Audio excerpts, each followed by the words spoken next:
Hello everyone. ਸੋ ਨਾਓ ਅਸੀਂ summarise written text ਕਰਨ ਜਾ ਰਹੇ ਹਾਂ ਜੋ ਕਿ ਰਾਈਟਿੰਗ ਦਾ ਫਸਟ ਪਾਰਟ ਹੁੰਦਾ ਪੀਟੀ ਵਿੱਚ।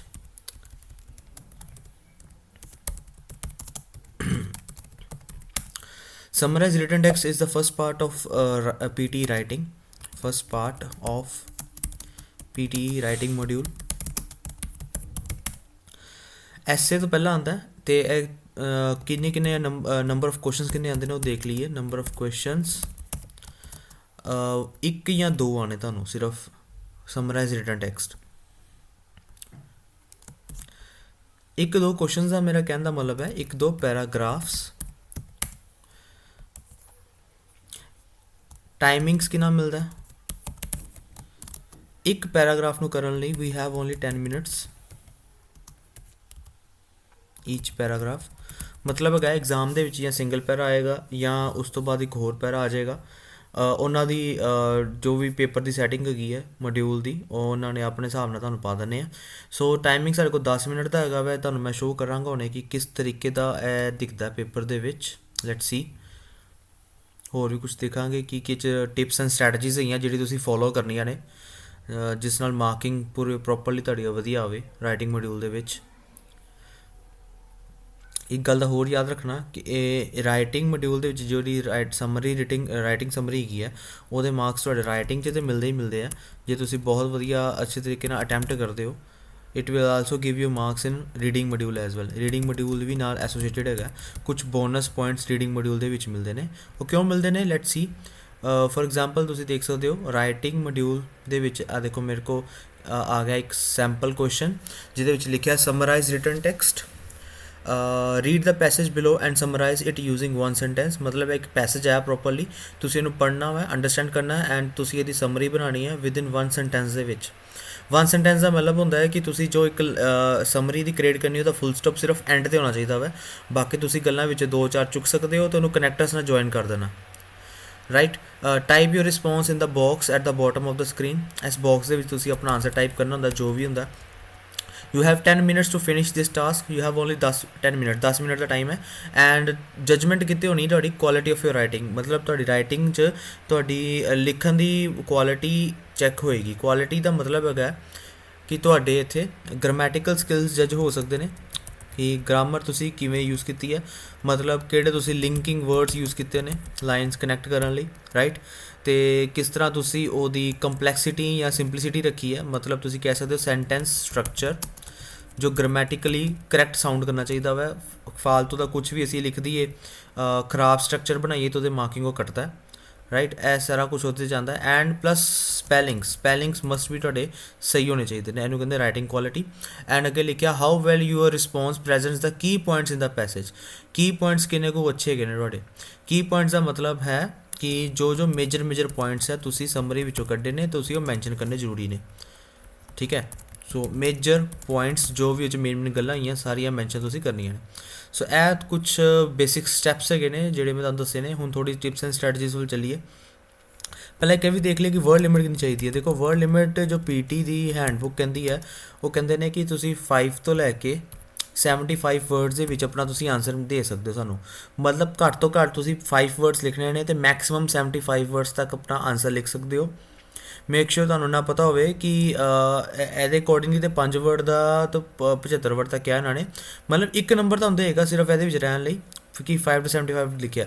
ਪਰ ਮੇਰੇ ਅਕੋਰਡਿੰਗਲੀ 30 ਵਰਡਸ ਤੋਂ ਤੁਸੀਂ ਪਲੱਸ ਲਿਖਣਾ ਆਨਸਰ ਘੱਟੋ ਘੱਟ, ਕਿਉਂਕਿ ਕੁਝ ਵੇਟੇਜ ਹੋਏਗੀ, ਕੁਝ ਹੋਏਗਾ ਤਾਂ ਚੈੱਕ ਕਰੇਗਾ ਨਾ ਅਗਲਾ। ਸੋ 30 ਵਰਡਸ ਤੱਕ ਘੱਟੋ ਘੱਟ ਆਪਣਾ ਆਨਸਰ ਲਿਖੋ। ਹਾਂ ਮੈਕਸਿਮਮ ਤੁਸੀਂ ਭਾਵੇਂ 75 ਤੱਕ ਚੱਲ ਜਾਓ। ਰਿਕਮੈਂਡੇਸ਼ਨ ਇਹੀ ਹੈ ਕਿ 75 ਤੋਂ ਥੋੜ੍ਹਾ ਘੱਟ ਰਹੋ। 70 71 ਤੱਕ ਵੀ ਰਹਿ ਗਏ ਤਾਂ ਫਿਰ ਵੀ ਠੀਕ ਹੈ। ਆਈ ਐਮ ਨੋਟ ਸੇਇੰਗ ਕਿ ਤੁਸੀਂ 70 ਵਰਡ ਤੱਕ ਹੀ ਲਿਖਣਾ ਜ਼ਰੂਰੀ ਹੈ। ਮੈਂ ਕਹਿ ਰਿਹਾ ਵਾਂ ਕਿ ਮੈਕਸਿਮਮ ਤੁਸੀਂ 71 ਵਰਡਸ ਤੱਕ ਜਾਓ। ਠੀਕ ਹੈ। ਲਿਖਣ ਨੂੰ ਤੁਸੀਂ ਇਹਦੇ ਆਪਣੀ ਮਰਜ਼ੀ ਨਾਲ ਜਿੰਨੇ ਮਰਜ਼ੀ ਵਰਡ ਲਿਖ ਸਕਦੇ ਹੋ। ਲਾਈਕ ਤੁਸੀਂ ਆਪਣਾ 35 ਵਰਡਸ ਵੀ ਖਤਮ ਕਰ ਸਕਦੇ ਹੋ, 45 'ਚ ਵੀ ਕਰ ਸਕਦੇ ਹੋ। ਤੁਸੀਂ ਚਾਹੋ ਤਾਂ 47 'ਚ ਕਰ ਦਿਓ, 57 'ਚ ਕਰ ਦਿਓ, 56 'ਚ ਕਰ ਦਿਓ। ਮਤਲਬ ਐਨੀ ਨੰਬਰ ਆਫ ਵਰਡਸ ਹੋ ਸਕਦੇ ਨੇ। ਇਟ ਆਲ ਡਿਪੈਂਡਸ ਕਿ ਤੁਹਾਡਾ ਸਮਰੀ ਜਿਹੜਾ ਪੈਸੇਜ ਆਇਆ ਵਾ ਉਹ ਕਿੰਨਾ ਕੁ ਲੈਂਥੀ ਹੈਗਾ। ਜੇ ਬਹੁਤ ਲੈਂਥੀ ਹੈ ਅਤੇ ਉਹਦੇ 'ਚ ਲਿਖਣ ਵਾਲਾ ਬਹੁਤ ਕੁਛ ਹੈਗਾ ਤਾਂ ਓਬਵੀਅਸਲੀ ਤੁਹਾਡਾ ਲਿਮਿਟ ਜ਼ਿਆਦਾ ਜਾਏਗੀ। ਜੇ ਲਿਖਣ ਵਾਲਾ ਕੁਛ ਹੈ ਹੀ ਨਹੀਂ, ਫਾਲਤੂ ਚੀਜ਼ਾਂ ਲਿਖੀਆਂ ਹੋਈਆਂ ਉਹਦੇ 'ਚ ਤੁਸੀਂ ਨਾ ਲਿਖੋ।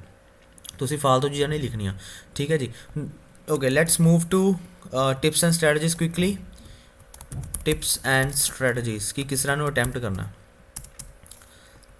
ਨੰਬਰ ਫਸਟ ਟਿਪ ਇਹ ਹੈਗੀ ਹੈ, you should read the passage firstly ਤੁਸੀਂ ਪੈਸੇਜ ਪੜ੍ਹਨਾ and then decide what to write. ਕਈ ਸਟੂਡੈਂਟਸ ਕੀ ਕਰਦੇ ਨੇ, ਪੈਸੇਜ ਸਾਹਮਣੇ ਆਉਂਦਾ ਨਾਲੇ ਫਟਾਫਟ ਲਿਖਣਾ ਸ਼ੁਰੂ ਕਰ ਦਿੰਦੇ ਨੇ ਬਿਨਾਂ ਦੇਖੇ ਕਿ ਚ ਲਾਈਨ ਕਿਹੜੀ ਇੰਪੋਰਟੈਂਟ ਹੈ। ਮਤਲਬ ਤੁਹਾਨੂੰ ਪਿਕ ਕਰਨਾ ਪੈਂਦਾ, ਤੁਸੀਂ ਪੜ੍ਹੋ ਪਹਿਲਾਂ, ਸਮਝੋ ਕਿ ਲਾਈਨ ਕਹਿੰਦੀ ਕੀ ਪਈ ਹੈ, ਪੈਰਾ ਹੈ ਕਿਸ ਬਾਰੇ ਆ, ਅਤੇ ਉਹ 'ਚ ਇੰਪੋਰਟੈਂਟ ਡਿਟੇਲਸ ਕਿਹੜੀਆਂ ਹੈਗੀਆਂ, ਇੰਪੋਰਟੈਂਟ ਲਾਈਨਸ ਕਿਹੜੀਆਂ ਹੈਗੀਆਂ। ਅਨਇੰਪੋਰਟੈਂਟ ਨਹੀਂ, ਸਿਰਫ ਇੰਪੋਰਟੈਂਟ ਲਾਈਨਸ ਹੀ ਤੁਸੀਂ ਇਹ 'ਚੋਂ ਪਿਕ ਕਰਨੀ ਹੈ। ਅਨਇੰਪੋਰਟੈਂਟ ਡਿਟੇਲਸ ਸ਼ੁੱਡ ਬੀ ਅਵੋਇਡਡ। ਜਿਹੜੀ ਉਹਦੇ 'ਚ ਫਾਲਤੂ ਦੀ ਗੱਲਾਂ ਕੀਤੀਆਂ ਹੋਈਆਂ ਤੁਸੀਂ ਉਹਨੂੰ ਨਹੀਂ ਲਿਖਣਾ। ਹੁਣ ਫਾਲਤੂ ਦੀ ਗੱਲਾਂ ਕੀ ਹੁੰਦੀਆਂ ਨੇ, ਸਪੋਜ਼ ਇੱਕ ਚੀਜ਼ ਬਾਰੇ ਐਕਸਪਲੇਨ ਕੀਤਾ ਗਿਆ ਵਾ, ਉਹਦੇ ਵਿੱਚ ਉਹਨਾਂ ਨੇ ਉਹਦੀ ਨਾ ਕਾਫੀ ਇੱਕ ਰਿਸਰਚ ਦੱਸਦੀ ਕਿ ਹਾਂਜੀ ਜੀ ਰਿਸਰਚ ਹੋਈ ਹੈ, ਰਿਸਰਚ ਦਾ ਡੇਟਾ ਦੱਸਦਾ ਕਿ ਉਹ 'ਚ ਇੰਨੇ ਪਰਸੈਂਟੇਜ ਆਫ ਲੋਕਾਂ ਨੂੰ ਇਹ ਕਿਹਾ ਗਿਆ, ਇੰਨੇ ਲੋਕਾਂ ਨੇ ਉਹ ਕਿਹਾ। ਉਹ ਸਾਰੀ ਫਾਲਤੂ ਗੱਲਾਂ ਹੁੰਦੀਆਂ, ਜਾਂ ਕਿਸੇ ਯੂਨੀਵਰਸਿਟੀ ਨੇ ਇਹ ਕਿਹਾ, ਕਿਸੇ ਯੂਨੀਵਰਸਿਟੀ ਨੇ ਉਹ ਕਿਹਾ, ਠੀਕ ਹੈ, ਕਿਸੇ ਇੱਕ ਸਾਇੰਟਿਸਟ ਦਾ ਨਾਮ ਆ ਗਿਆ ਕਿ ਕਿਸੇ ਨੇ ਉਹ ਕਿਹਾ, ਕਿਸੇ ਨੇ ਉਹ ਕਿਹਾ, ਰਾਈਟ। ਉਹ ਤੁਸੀਂ ਨਹੀਂ ਲਿਖਣਾ। ਜੇ ਤਾਂ ਉਹ ਸਾਇੰਟਿਸਟ ਬਾਰੇ, ਯੂਨੀਵਰਸਿਟੀ ਬਾਰੇ ਕਾਫੀ ਜ਼ਿਆਦਾ ਐਕਸਪਲੇਨ ਕੀਤਾ ਗਿਆ, ਬਾਰ-ਬਾਰ ਉਹਦਾ ਨਾਮ ਆ ਰਿਹਾ, ਫਿਰ ਤੁਸੀਂ ਲਿਖਣਾ। ਜੇ ਤਾਂ ਇੱਕ ਦੋ ਵਾਰੀ ਆ ਰਿਹਾ ਫਿਰ ਤੁਸੀਂ ਨਹੀਂ ਲਿਖਣਾ। ਇੰਪੋਰਟੈਂਟ ਡਿਟੇਲਸ ਹੀ ਫੈਚ ਕਰਨੀਆਂ ਨੇ, ਇੰਪੋਰਟੈਂਟ ਡਿਟੇਲਸ ਹੀ ਯੂਜ਼ ਕਰਨੀਆਂ ਨੇ ਜਿਸ ਬਾਰੇ ਮੇਨ ਗੱਲ ਹੋਈ ਹੈ। ਇਹ ਵੀ ਨੈਸੈਸਰੀ ਨਹੀਂ ਹੈਗਾ ਕਿ ਜਿਵੇਂ ਤੁਸੀਂ ਇਹ ਕਰ ਰਹੇ ਹੋ ਸਮਰੀ ਸੈਂਪਲ ਵਾਲੀ ਕਿ ਫਸਟ ਲਾਈਨਾਂ ਲਿਖਣੀਆਂ ਜਾਂ ਕੁਛ ਚੋਂ ਲਿਖ ਲਈਏ ਕਿ ਫਸਟ ਲਾਈਨ ਲਿਖਣੀ ਜ਼ਰੂਰੀ ਹੈ। ਨਹੀਂ, ਜੇ ਤਾਂ ਲੱਗਦਾ ਕਿ ਫਸਟ ਲਾਈਨ 'ਚ ਇੰਨਾ ਇੰਪੋਰਟੈਂਟ ਡਿਟੇਲਸ ਨਹੀਂ ਹੈ, ਤੁਸੀਂ ਉਹ ਲਿਖੋ ਜਿਹੜੀ ਲਾਈਨ 'ਚ ਇੰਪੋਰਟੈਂਟ ਡਿਟੇਲਸ ਹੈਗੀਆਂ ਨੇ। ਇੰਪੋਰਟੈਂਟ ਡਿਟੇਲਸ ਚੁੱਕੇ ਸੋ ਉਹ ਤੁਸੀਂ ਮੈਂਸ਼ਨ ਕਰਨਾ ਹੈ। ਸੈਕਿੰਡ ਪੁਆਇੰਟ 'ਤੇ ਚਲੀਏ। ज़्यादातर ਨੂਮੈਰੀਕਲਸ ਵਗੈਰਾ ਵੀ ਅਵੋਇਡ ਕਰੋ। numerical should be avoided if the line is not much important। ਜੇ ਲਾਈਨ ਬਹੁਤ ਜ਼ਿਆਦਾ ਇੰਪੋਰਟੈਂਟ ਡਿਟੇਲਸ ਨਹੀਂ ਦੱਸ ਰਹੀ ਤੁਹਾਨੂੰ, ਉਹਦੇ 'ਚ ਨੂਮੈਰੀਕਲ ਅਵੋਇਡ ਕਰੋ। ਜਿਵੇਂ ਕੁਛ ਲੀਟਰਸ, ਕੁਛ ਪਰਸੈਂਟੇਜ ਵਗੈਰਾ ਲਿਖੀ ਆ, ਉਹਨੂੰ ਅਵੋਇਡ ਕਰੋ, ਨਾ ਲਿਖੋ, ਕੋਈ ਗੱਲ ਨਹੀਂ, ਚੱਲਦਾ ਕੰਮ ਉਸ ਤੋਂ ਬਿਨਾਂ ਵੀ। ਨੰਬਰ 3 ਟਿਪ, ਤੁਸੀਂ ਇਹਨੂੰ ਕੀ ਕਰਨਾ ਕਿ ਜੋ ਤੁਸੀਂ ਰੀਡਿੰਗ ਐਂਡ ਅੰਡਰਸਟੈਂਡ ਕਰਦੇ ਪਏ ਸੀ ਨਾ, ਮੈਂ ਉੱਪਰ ਹੀ ਲਿਖਣ ਲੱਗਾ, ਜੋ ਤੁਸੀਂ ਰੀਡ ਕਰਦੇ ਪਏ ਸੀ ਪਹਿਲੀ ਲਾਈਨ 'ਚ ਮੈਂ ਲਿਖਿਆ ਸੀ ਕਿ ਤੁਹਾਨੂੰ ਪੈਰਾ ਪੜ੍ਹਨਾ ਚਾਹੀਦਾ ਵਾ ਅਤੇ ਉਹਨੂੰ ਸਮਝਣਾ ਚਾਹੀਦਾ ਕਿ ਕਰਨਾ ਕੀ ਹੈ। ਇਹਦੇ ਲਈ ਟਾਈਮ ਮੈਨੇਜਮੈਂਟ ਬੜੀ ਜ਼ਰੂਰੀ ਹੈ। ਤੁਸੀਂ ਚਾਹੋ ਤਾਂ ਤੁਸੀਂ 3 to 4 ਮਿੰਟਸ ਘੱਟੋ ਘੱਟ ਉਹਦੇ 'ਤੇ ਲਗਾਓ, ਠੀਕ ਹੈ, 3-4 ਮਿੰਟ ਘੱਟੋ ਘੱਟ ਸਪੈਂਡ ਕਰੋ। ਇਹਨੂੰ ਕਹਿੰਦੇ ਆ ਟਾਈਮ ਮੈਨੇਜਮੈਂਟ, ਕਿ ਪੈਰਾਗ੍ਰਾਫ ਹੈ ਕਿਸ ਬਾਰੇ ਆ, ਠੀਕ ਹੈ। ਬਾਕੀ ਵੇਖੋ ਨਾ 10 ਮਿੰਟ ਵਿੱਚੋਂ 3 ਤੋਂ 4 ਮਿੰਟ ਤੁਸੀਂ ਇੱਥੇ ਲਗਾਤੇ, you will be left with 6 to 7 minutes, 6 ਤੋਂ 7 ਮਿੰਟ ਮਗਰ ਫਿਰ ਬਚਦੇ ਨੇ। ਉਹਦੇ ਵਿੱਚ ਆਰਾਮ ਨਾਲ ਤੁਸੀਂ ਰਾਈਟ ਕਰੋ, ਆਪਣਾ ਟਾਈਪ ਕਰੋ, ਆਨਸਰ ਟਾਈਪ ਕਰੋ, ਪਲੱਸ ਤੁਸੀਂ ਉਹਦੇ ਵਿੱਚ ਤੁਸੀਂ ਆਪਣਾ ਚੈਕਿੰਗ ਕਰੋ ਉਹਨੂੰ ਕਿ ਸਹੀ ਲਿਖਿਆ ਕਿ ਗਲਤ ਲਿਖਿਆ, ਜਾਂ ਕੁਛ ਮਿਸਟੇਕਸ ਵਗੈਰਾ, ਕੁਛ ਸਪੈਲਿੰਗਸ ਦੀਆਂ ਮਿਸਟੇਕਸ, ਸਪੇਸ ਦੀਆਂ ਮਿਸਟੇਕਸ, ਟਾਈਪਿੰਗ ਦੀਆਂ ਮਿਸਟੇਕਸ, ਉਹ ਸਾਰੀਆਂ ਤੁਸੀਂ ਚੈੱਕ ਕਰਨਾ, ਜਿਹਨੂੰ ਆਪਾਂ ਪ੍ਰੂਫ ਰੀਡ ਵੀ ਕਹਿੰਦੇ ਆ। ਪ੍ਰੂਫ ਰੀਡਿੰਗ ਕਰਨੀ, ਪ੍ਰੂਫ ਰੀਡਿੰਗ ਦਾ ਮਤਲਬ ਹੈ ਤੁਸੀਂ ਆਪਣਾ ਲਿਖਿਆ ਹੋਇਆ ਖੁਦ ਚੈੱਕ ਕਰਨਾ, ਠੀਕ ਹੈ ਜੀ। ਅਤੇ ਉਹਦੇ 'ਚ ਕੋਈ ਵੀ ਐਡਿਟ ਕਰਨਾ ਹੈ, ਕੋਈ ਲਾਈਨ ਐਡ ਕਰਨੀ ਹੈ, ਕੁਛ ਚੇਂਜਿਸ ਕਰਨੀਆਂ ਨੇ, ਠੀਕ ਹੈ, ਉਹ ਤੁਸੀਂ ਉਸ ਟਾਈਮ ਦੇ ਵਿੱਚ ਕਰਨਾ ਵਾ 6 to 7 ਮਿੰਟਸ ਦੇ ਵਿੱਚ। ਸੋ ਟਾਈਮ ਮੈਨੇਜਮੈਂਟ ਬੜੀ ਐਸੈਂਸ਼ੀਅਲ ਹੈ। ਇਹ ਨਹੀਂ ਹੈਗਾ ਕਿ ਸਾਰਾ ਟਾਈਮ ਤੁਸੀਂ ਲਿਖਣ ਤੇ ਲਗਾ ਦਿਓ, ਪੜ੍ਹੋ ਨਾ, ਸਮਝੋ ਨਾ, ਦੋਨੋਂ ਕੰਮ ਜ਼ਰੂਰੀ ਹੈ। Number 3 tip should be like, ਤੁਸੀਂ ਕਹਿ ਲਓ ਕਿ ਇੱਕ ਫੋਰਮੈਟ ਹੁੰਦਾ, ਮੈਂ ਤੁਹਾਨੂੰ ਇੱਕ ਫੋਰਮੈਟ ਦੇਵਾਂਗਾ, ਤੁਸੀਂ ਉਸ ਫੋਰਮੈਟ ਦੇ ਅਕੋਰਡਿੰਗਲੀ ਲਿਖਦੇ ਹੋ ਅਤੇ ਤੁਹਾਨੂੰ ਥੋੜ੍ਹੀ ਮਾਰਕਿੰਗ ਵਧੀਆ ਮਿਲੇਗੀ। ਦੇਖੋ ਲਿਖ ਤੇ ਉਂਝ ਵੀ ਸਕਦੇ ਹਾਂ, ਕੋਈ ਵੀ ਪੈਰਾਗ੍ਰਾਫ ਜੇ ਹੈਗਾ ਇਹ ਵਾਲਾ, ਤੁਸੀਂ ਵੀ ਲਾਈਨਾਂ ਪਿਕ ਕਰਕੇ ਲਿਖ ਦਿਓ, ਲਿੰਕਿੰਗ ਵਰਡਸ ਖੁਦ ਲਗਾ ਸਕਦੇ ਹੋ। ਬਟ ਮੈਂ ਤੁਹਾਨੂੰ ਫੋਰਮੈਟ ਦੀ ਸੁਜੈਸ਼ਨ ਦੇਵਾਂਗਾ ਜਿਹੜਾ ਮੈਂ ਕ੍ਰੀਏਟ ਕੀਤਾ ਹੈ। ਮਤਲਬ ਇਹਨੂੰ ਮੈਂ ਕਾਫੀ ਟੈਕਨੀਕਲੀ ਬਣਾਇਆ ਵਾ, ਅਤੇ ਟੈਕਨੀਕਲੀ ਜੇ ਤੁਸੀਂ ਇਹਨੂੰ ਲਿਖੋ ਤੁਹਾਨੂੰ ਮਾਰਕਿੰਗ ਅੱਛੀ ਮਿਲ ਜਾਂਦੀ ਹੈ। ਅਤੇ ਤੁਸੀਂ ਖੁਦ ਵੀ ਲਿਖਦੇ ਹੋ ਵੀ ਠੀਕ ਹੈ, ਬਟ ਸਮਟਾਈਮਸ ਕੀ ਹੁੰਦਾ ਸੀ ਅਸੀਂ ਕਨੈਕਟਰ ਲਗਾ ਲੈਂਦੇ ਹਾਂ ਜਿਹੜੇ ਕਿ ਸੂਟੇਬਲ ਨਹੀਂ ਹੁੰਦੇ, ਲਾਈਨ ਜੱਚਦੀ ਨਹੀਂ ਹੈ, ਲਾਈਨ ਦੀ ਗ੍ਰਾਮਰ ਖਰਾਬ ਹੋ ਜਾਂਦੀ ਹੈ। ਸੋ ਫੋਰਮੈਟ ਜਿਹੜਾ ਮੈਂ ਰਾਈਟ ਨਾਓ ਯੂਜ਼ ਕਰ ਰਿਹਾ that is evidence is mounting that. ਤੁਸੀਂ ਇਹਦੇ ਵਿੱਚ ਕੋਈ ਲਾਈਨ ਲਿਖਣੀ ਹੈ and it is vivid that, फिर कोई लाइन लिखनी है, कॉमा लगाना है, फिर लिखना फॉर विच, कॉमा क्लोज, फिर कोई लाइन लिखी, कॉमा अगेन स्टार्ट, फिर तुसी यूज़ करना as such, comma the key factors associated with it include एक पॉइंट लिखिया, कोई भी पॉइंट लिखिया, कोई भी 2-4 पॉइंट लिख सकते हो जिन्हें तुहानूं लगदे आने चाहिए ने, उन्होंने फुल स्टॉप लगाता। 2-4-5 पॉइंट हो सकते हैं, पर मेक श्योर जो तुसीं लास्ट पॉइंट लिखते पे हो उस तो पहला एंड लगाना है, तो एंड तो पहला भी कोमा तो जरूरी है ਇਹ वाला। ठीक है, ਇਹ वाला फॉर्मेट ਅਸੀਂ यूज़ कर रहे हैं, मैं ਇਹਨੂੰ ਟੈਕਨੀਕਲੀ ਡਿਵੈਲਪ ਕੀਤਾ, यूज़ भी काफ़ी करके देखा वा, सैल्फ पहला जज किया तो काफ़ी अच्छी स्कोरिंग भी आती है। सो ਇਹ ਤੁਸੀਂ यूज़ कर सकते हो।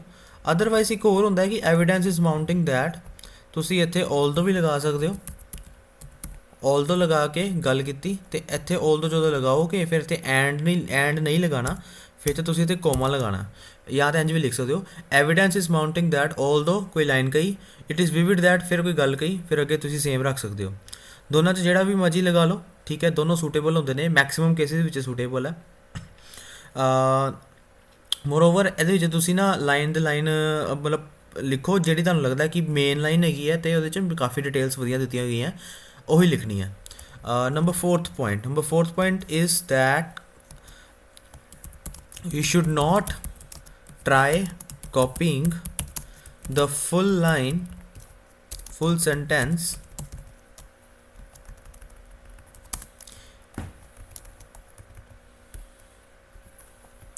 you should not try copying the full sentence as it is। full sentence की जगह लिखांगा full, the full copying a full long sentence, very long sentence कह सकते हैं। मतलब जे कोई सेंटेंस है काफ़ी लेंथी है तो तुसी उन्होंने एज इट इज़ सारा इत्थे टाइप कर दिता या एज इट इज़ सारा लिख दिता, सो ज़्यादा कॉपीड हो जाता कंटेंट, इन्ना ज़्यादा भी नहीं करना, उस तक करो जिस तक उसकी सेंस भी बने तो लगे भी ना कि बहुत ज़्यादा कॉपी किया। हुणे आपां 3-4 सैंपल्स करांगे, तुहानूं मैं करके दिखावांगा, तुहानूं आइडिया लग जाएगा। ठीक है जी, सेंस भी बननी चाहिए पर बहुत ज़्यादा कॉपीड भी नहीं लगना चाहिए। Number fifth point is that synonyms can be used for very common sentences। बहुत ही ਜਿਹੜੇ common sentence ਹੈਗੇ ਤੁਸੀਂ ਉਹਨਾਂ ਲਈ synonyms यूज़ कर सकते हो, बट तुसी synonyms की पॉइंट्स वैसे नहीं लगाने ਜਿਹੜੇ ਤੁਹਾਨੂੰ ਲੱਗਦਾ कि मेजर ਜਿਹਦੇ ਬਾਰੇ ਗੱਲ ਹੋਈ ਹੈ ਤੁਸੀਂ ਉਹਦਾ synonym नहीं ਲੱਭਣ बैठना। बहुत कॉमन सेंटेंसेस में सॉरी गलत लिख गया, तो वर्ड्स लिखना चाहिए ਸੀ।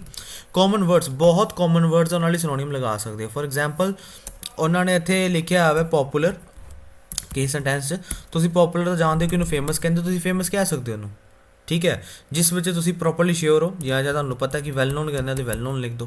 ਐਸਾ ਹੋਰ ਵੀ ਕਈ ਹੁੰਦੇ ਨੇ। ਮੋਰ ਓਵਰ ਤੁਸੀਂ ਇੱਥੇ ਕਹਿ ਲਓ ਕਿ ਤੁਹਾਨੂੰ ਉੱਥੇ ਸੈਂਟੈਂਸ ਲਿਖਿਆ ਹੋਇਆ ਵਾ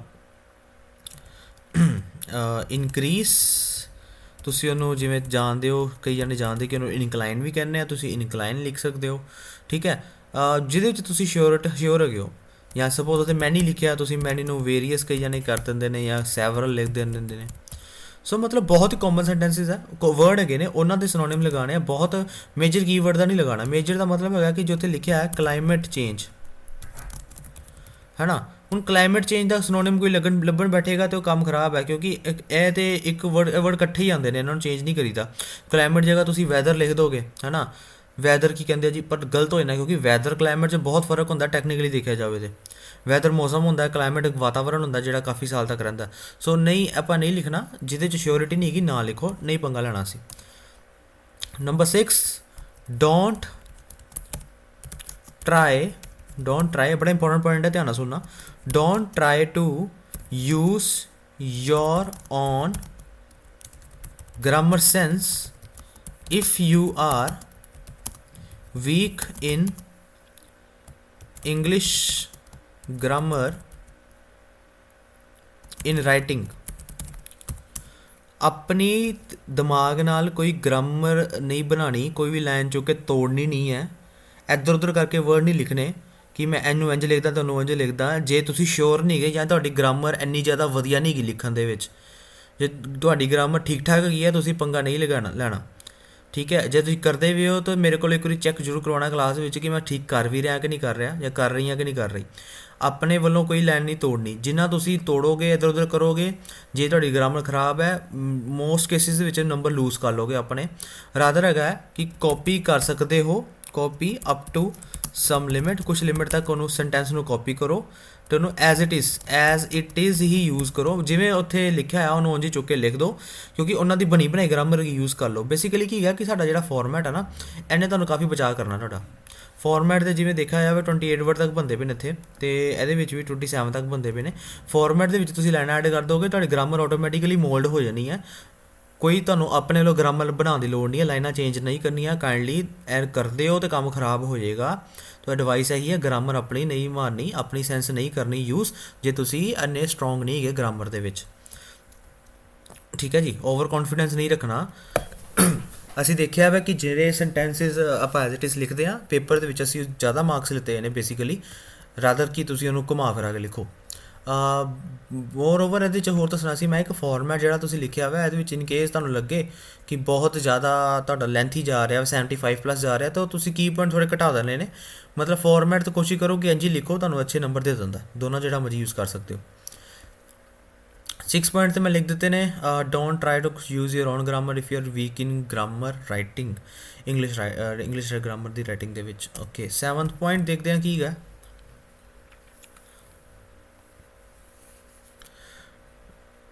7th ਪੁਆਇੰਟ ਦੇ ਵਿੱਚ ਇਹ ਹੈਗਾ, ਤੁਸੀਂ ਇਹ ਦੇਖਣਾ ਹੈ ਕਿ use only major points after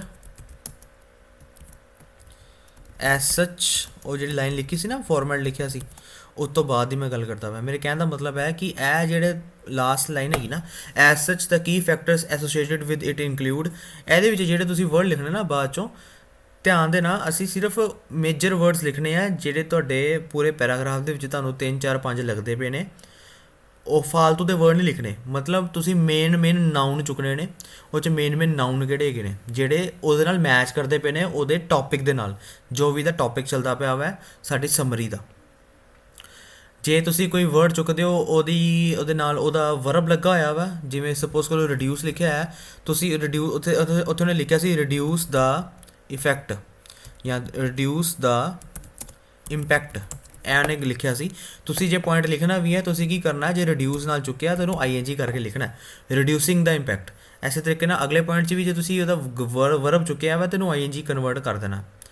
otherwise ਤੁਸੀਂ ਮੇਨ ਸਿਰਫ ਵਰਡ ਲਿਖਣਾ। ਬਾਕੀ ਇੰਝ ਕਰਦੇ ਆ, ਮੈਂ ਤੁਹਾਨੂੰ ਸੈਂਪਲ ਦਿਖਾਉਣਾ, ਹੁਣੇ ਮੈਂ ਟਰਾਈ ਕਰਦਾ, ਲਗਾ ਕੇ ਦੇਖਦੇ ਹਾਂ, ਤੁਹਾਨੂੰ ਆਪੇ ਆਈਡੀਆ ਲੱਗ ਜਾਏਗਾ। ਓਕੇ,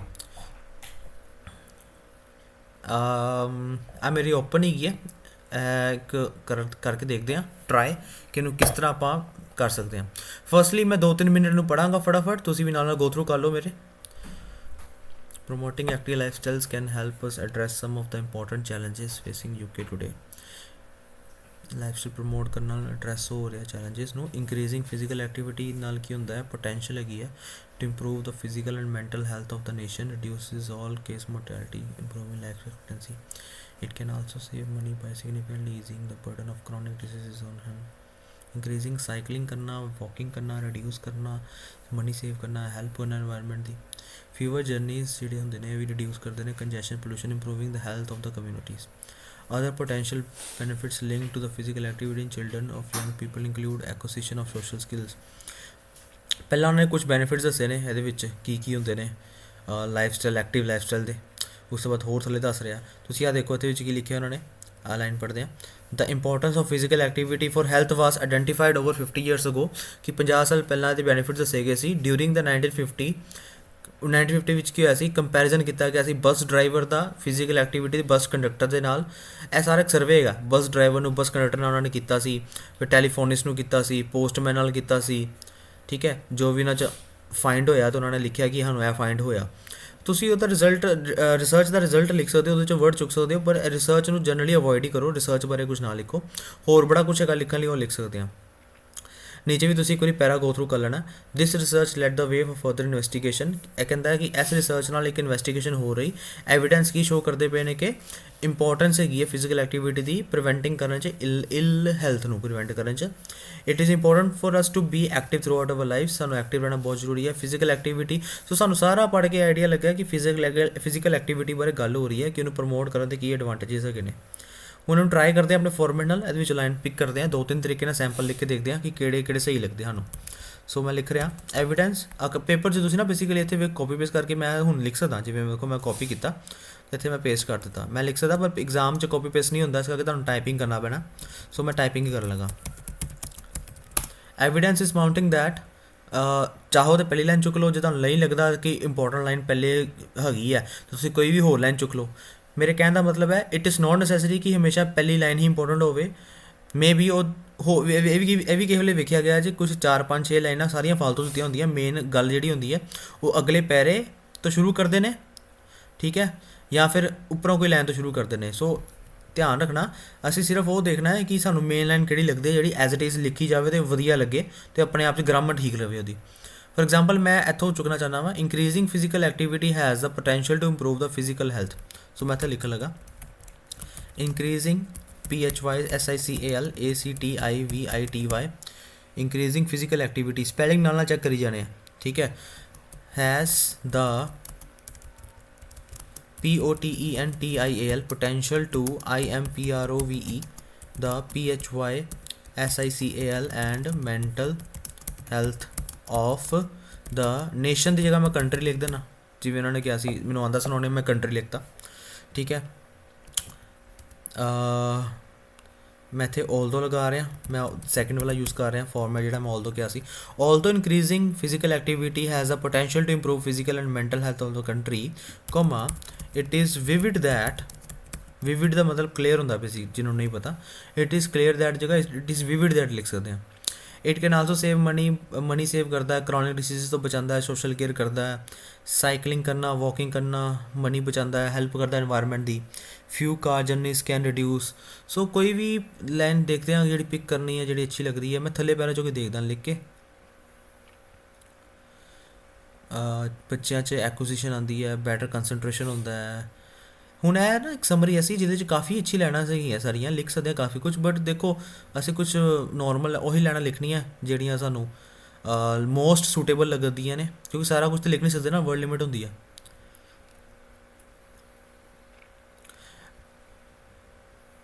ਇੰਝ ਕਰਦੇ ਹਾਂ, ਇਹ ਲਾਈਨ ਲਿਖ ਲੈਂਦੇ ਹਾਂ, it can also save money by easing the burden of chronic disease on health. ਇੰਨਾ ਲਿਖਦੇ ਹਾਂ, ਅਗਰ ਸੋਸ਼ਲ ਕੇਅਰ ਸਰਵਿਸਿਜ਼ ਨਹੀਂ ਲਿਖਦੇ ਇਹਨਾਂ ਤੱਕ ਲਿਖ ਦਿੰਦੇ ਹਾਂ। ਮੈਂ ਕਾਪੀ ਪੇਸਟ ਹੀ ਫਿਲਹਾਲ ਕਰ ਰਿਹਾ ਟਾਈਮ ਬਚਾਉਣ ਲਈ, ਤੁਸੀਂ ਉਹਨੂੰ ਟਾਈਪ ਕਰਨਾ। It can also save money by significantly easing the burden of chronic diseases on health for which, नीचे कोई लाइन पिक करो,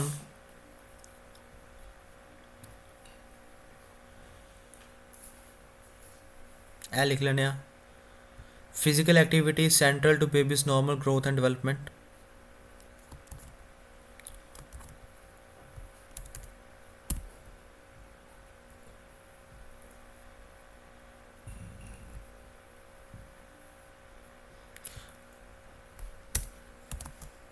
As such, the key factors associated with it include, ਅਸੀਂ ਦੇਖੋ ਹੁਣ ਤੱਕ ਵਰਡ ਕਿੰਨੇ ਲਿਖੇ ਵੀ ਦੇਖ ਲਈ, 63 ਤੱਕ ਲਿਖ ਦਿੱਤੇ ਆ। ਹੁਣ ਕੀ ਫੈਕਟਰਸ ਵਿੱਚ ਕੀ ਕਰਾਂਗਾ ਮੈਂ, ਵਿੱਚੋਂ ਕੁਝ ਵੀ 2-4 ਵਰਡ ਜਿਹੜੇ ਮੇਨ ਇੰਪੋਰਟੈਂਟ ਲੱਗਦੇ ਮੈਨੂੰ ਉਹ ਮੈਂ ਲਿਖ ਲਾਂਗਾ। ਕਿਹੜੇ ਕਿਹੜੇ ਫੈਕਟਰਸ ਇੰਕਲੂਡ ਹੈਗੇ ਨੇ, ਲੈਟਸ ਸੀ ਉੱਪਰ ਚਲੀਏ। ਮੈਂ ਲਿਖ ਸਕਦਾ ਇੰਪਰੂਵਿੰਗ ਲਾਈਫ ਐਕਸਪੈਕਟੈਂਸੀ, ਵੇਖੋ ਇੰਪਰੂਵ ਹੈ, ਮੈਨੂੰ ਇੰਪਰੂਵਿੰਗ ਕਰ ਦਾਂਗਾ, improving life expectancy, comma health of the communities, health of communities. ਉਹਨੇ ਕਿਹਾ ਸੀ ਦ ਹੈਲਥ ਆਫ ਦ ਕਮਿਊਨਿਟੀ, ਉਹਨੇ ਦ ਵੀ ਲਿਖਿਆ, ਇੰਪਰੂਵਿੰਗ ਦਾ, ਓਕੇ ਇਹਨੂੰ ਵੀ ਇੰਪਰੂਵਿੰਗ ਕਿਹਾ ਉਹਨੇ, ਠੀਕ ਹੈ, ਇਹਨੂੰ ਵੀ ਇੰਪਰੂਵ ਕਰਨਾ। ਮੈਂ ਕੀ ਕਰਾਂਗਾ, ਇੰਪਰੂਵਿੰਗ ਲਾਈਫ ਐਕਸਪੈਕਟੈਂਸੀ ਕਰ ਲਿਖ ਲਿੱਤਾ। 1 ਸੈਕਿੰਡ, ਇਹਨੂੰ ਮੈਂ ਸੌਫਟਵੇਅਰ ਇੱਕ ਲੱਗਾ ਇਹਨੂੰ ਬੰਦ ਕਰਦਾ। ਓਕੇ, ਇੰਪਰੂਵਿੰਗ, ਦੋਨਾਂ ਨੂੰ ਇੰਪਰੂਵ ਕਰਨ ਲਈ ਕਿਹਾ ਸੀ ਮੈਂ, ਦੋਨਾਂ ਨੂੰ ਇਕੱਠੇ ਲਿਖ ਦੇਣਾ, improving the life expectancy and health. ਠੀਕ ਹੈ ਜੀ।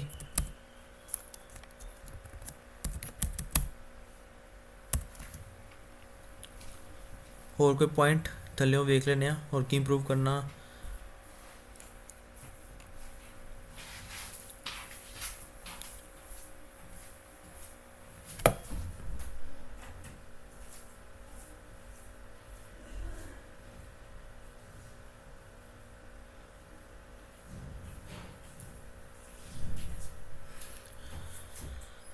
Better concentration in school displacement and social criminal behaviour नहीं मुझे लगता है, क्योंकि यह थोड़ी हो लाइन है, या लिख सकते हैं सोशल स्किल्स। देखो, the acquisition of social skills लिख दो। ठीक है, दो ही बड़े पॉइंट लिख के, ठीक है, इतने पाओ and the ACQUISITION the acquisition of SOCIALSKILLS। दो पॉइंट बहुत है, क्योंकि किसी वर्ड लिमिट देखनी है, 74 तक ऑलरेडी जा चुका है, 75 तो ऊपर जाना नहीं है, राइट। सो इस करके भी हम अभी देखना पैंदा। इन्ना सपोज असी लिखा, हूँ मैंने सबमिट करके देख लेना कि मैनू 7 मार्क्स एक होंगी जो समरी। ठीक है, मैं तो पॉइंट ऐड कर देना, मैं लास्ट दसिया नहीं सी एक पॉइंट।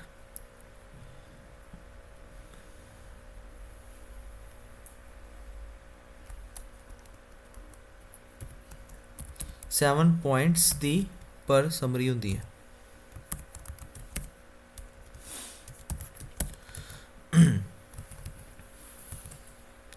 सबमिट कर रहा,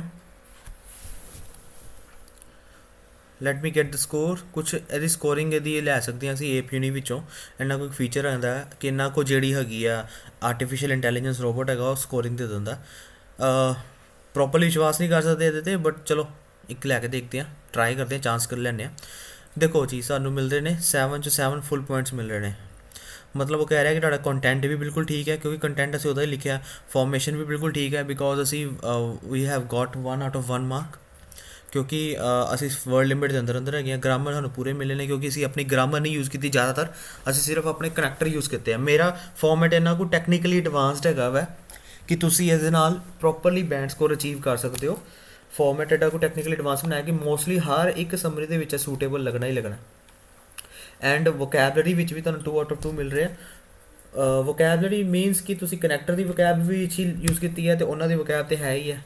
बाकी तुहानू लगेगा कि होर तुहानू एक दो आते हैं सिनोनिम्स किसी के, जिवें मैं नेशन की जगह कंट्री लाया सी, तुहानू किसी का आंदा होएगा तो लगा दो, नहीं आता तो बहुत पंगा लैण की लोड़ नहीं कि तां भी काम चलेगा तुहाडा। ठीक है जी, यह तुहाडा हो गया एक समरी। हुण मैं नैक्सट होर करन लगा, कोई होर करते हैं।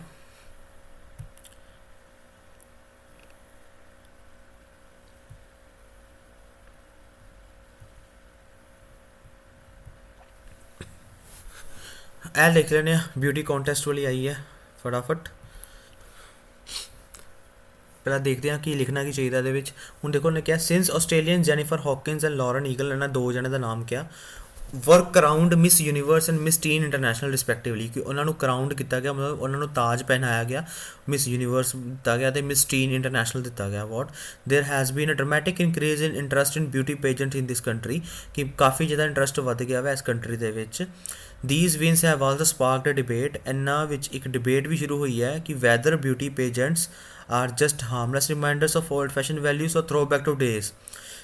एक गल हुई। सो देखो ए जोड़े नाम आए ना ए वाले, अं इनू नहीं लिखांगे, क्योंकि ये मेरे ख्याल एक बार आए होने हैं, अगे तो नहीं आएंगे।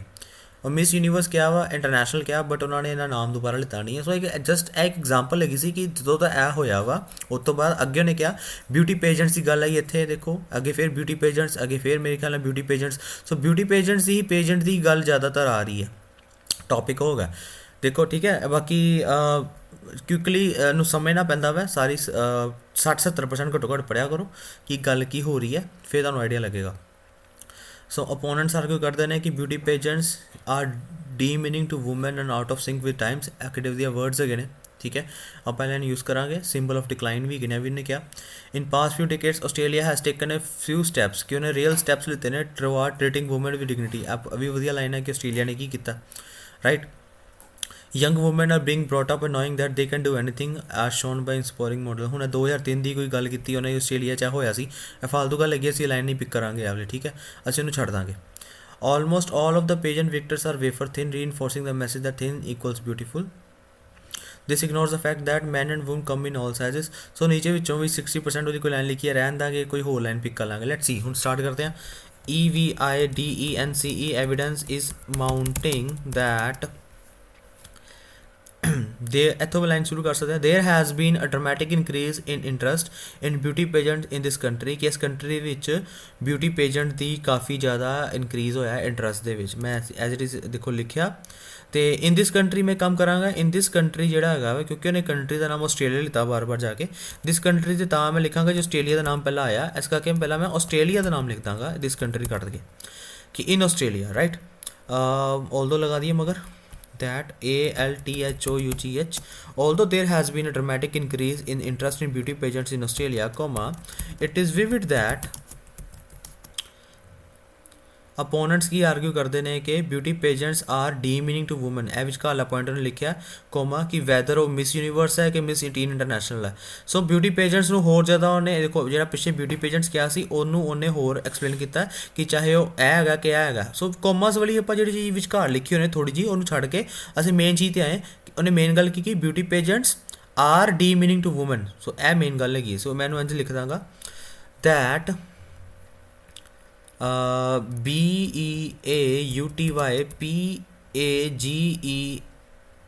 BEAUTYPAGEANTS are DEMEANING demeaning to women, and OUT out and गलत हो गया, and OUT of SYNC with the times with ਵੇਖੋ ਨੇ ਆਪਣੇ ਆਪ ਸਹੀ ਕਰਤਾ WITH ਉਹਨੇ ਦੇਖੋ ਆਪਣੇ ਆਪ ਸਹੀ ਕੀਤਾ ਸੀ ਵਾਲਾ ਵਰਡ ਵਿਦ ਵਾਲਾ ਉਹਨੇ ਤਾਂ ਕੀਤਾ ਸੀ ਕਿਉਂਕਿ ਉਹ ਗੂਗਲ ਦੇ ਵਿੱਚ ਕੋਈ ਉਹਨਾਂ ਕੋਲ ਹੁੰਦੀ ਹੈ ਫੈਸਿਲਿਟੀ, ਬਟ ਪੇਪਰ 'ਚ ਨਹੀਂ ਹੁੰਦਾ। ਪੇਪਰ 'ਚ ਤੁਹਾਨੂੰ ਮੈਂ ਤਾਂ ਬੋਲ ਕੇ ਕਰਦਾ ਪਿਆ, ਤੁਸੀਂ ਪੇਪਰ 'ਚ ਵੀ ਹਲਕਾ ਹਲਕਾ ਮੂੰਹ 'ਚ ਬੋਲ ਕੇ ਕਰ ਸਕਦੇ ਹੋ, ਜਾਂ ਨਾਲ ਹੀ ਵਰਡ ਚੈੱਕ ਕਰੀ ਜਾਣਾ ਕਿ ਸਪੈਲਿੰਗ ਤਾਂ ਨਹੀਂ ਮੇਰਾ ਕੋਈ ਗਲਤ ਹੋ ਰਿਹਾ, ਬਿਕੋਜ਼ ਸਪੈਲਿੰਗ ਗਲਤ ਹੋਣ ਨਾਲ ਕਾਫੀ ਨੰਬਰਸ ਡਿਕਲਾਈਨ ਹੁੰਦੇ ਨੇ, ਸੋ ਉਹਦਾ ਪੰਗਾ ਨਹੀਂ ਲੈਣਾ।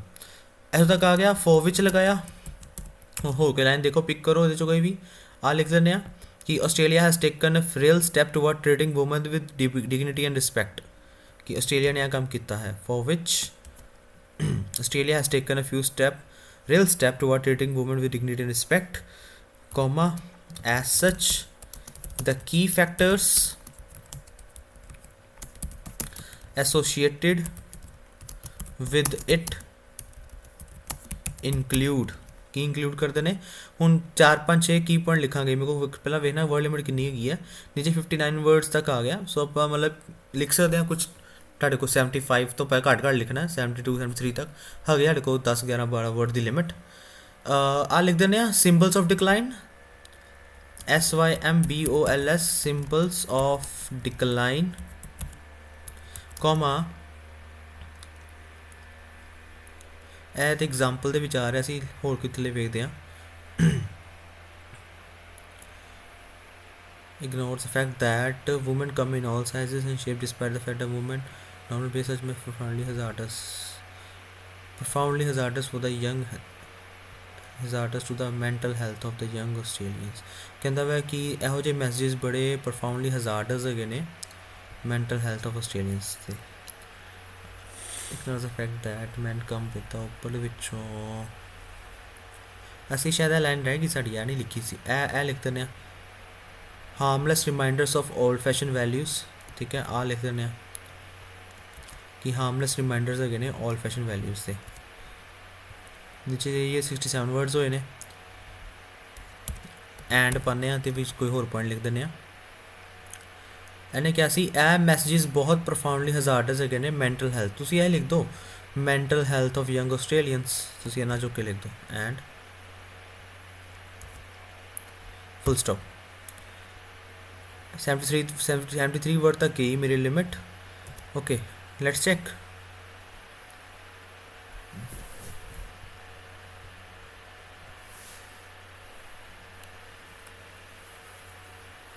Again I have got full out of full marks 7 out of 7 because everything is correct. ਤੁਸੀਂ ਦੇਖ ਸਕਦੇ ਹੋ ਮੈਂ 2-3 ਲਾਈਨਾਂ ਜਿਹੜੀਆਂ ਮੇਨ ਲੱਗੀਆਂ ਮੈਂ ਚੁੱਕੀਆਂ, ਮੈਂ ਕੋਈ ਐਗਜ਼ਾਮਪਲ ਵਾਲੀ ਲਾਈਨ ਨਹੀਂ ਚੁੱਕੀ, ਠੀਕ ਹੈ, ਮੈਂ ਉਹ ਗੱਲ ਨਹੀਂ ਕੀਤੀ, ਫੁੱਲ ਲਾਈਨ ਮੈਂ ਉਂਝ ਲਿਖੀ ਹੈ।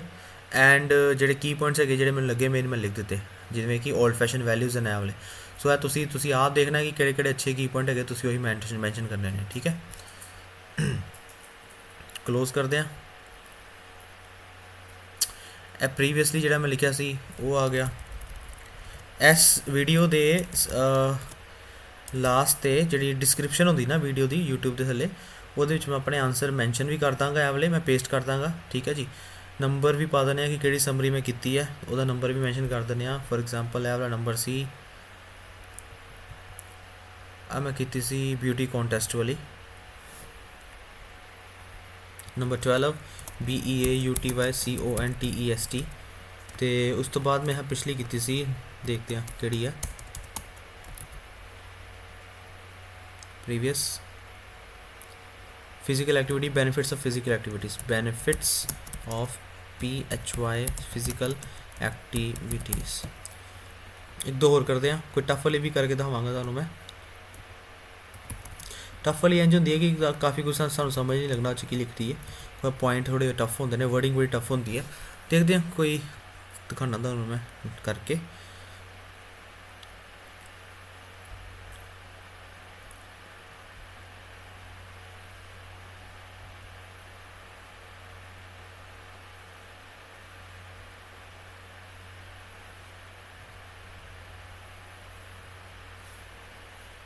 ਰਾਈਟ ਬ੍ਰਦਰਸ ਵਾਲੀ ਮੇਰੇ ਕੇ ਸਟੂਡੈਂਟਸ ਨੂੰ ਆਈ ਸੀ, ਕਰਕੇ ਦੇਖਦੇ ਆ।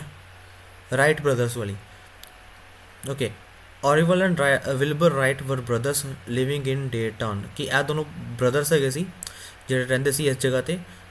ਦ to head started making bicycles during the 1890s। ਇਹਨਾਂ ਨੇ ਬਾਈਕਸ ਬਣਾਉਣੀ ਸਟਾਰਟ ਕੀਤੀਆਂ ਸੀ, ਬਾਈਸਾਈਕਲਸ, ਅਤੇ ਉਹਨਾਂ ਨੇ ਸਕਸੈਸਫੁਲ ਬਿਜ਼ਨਸ ਉਹਨਾਂ ਨੇ ਕੀਤਾ ਸੈਲਿੰਗ ਦਾ ਰਾਈਟ ਸਪੈਸ਼ਲਸ ਫੋਰ। ਇਹਨਾਂ ਨੇ ਇੰਨੇ ਪੈਸੇ ਵੇਚੇ ਸੀ, ਕੋਈ ਪੁਰਾਣੀ ਜੀ ਗੱਲ ਦੱਸਦੇ ਪਏ ਉਹਨਾਂ ਨੇ ਕੀ ਕੀਤਾ ਸੀ।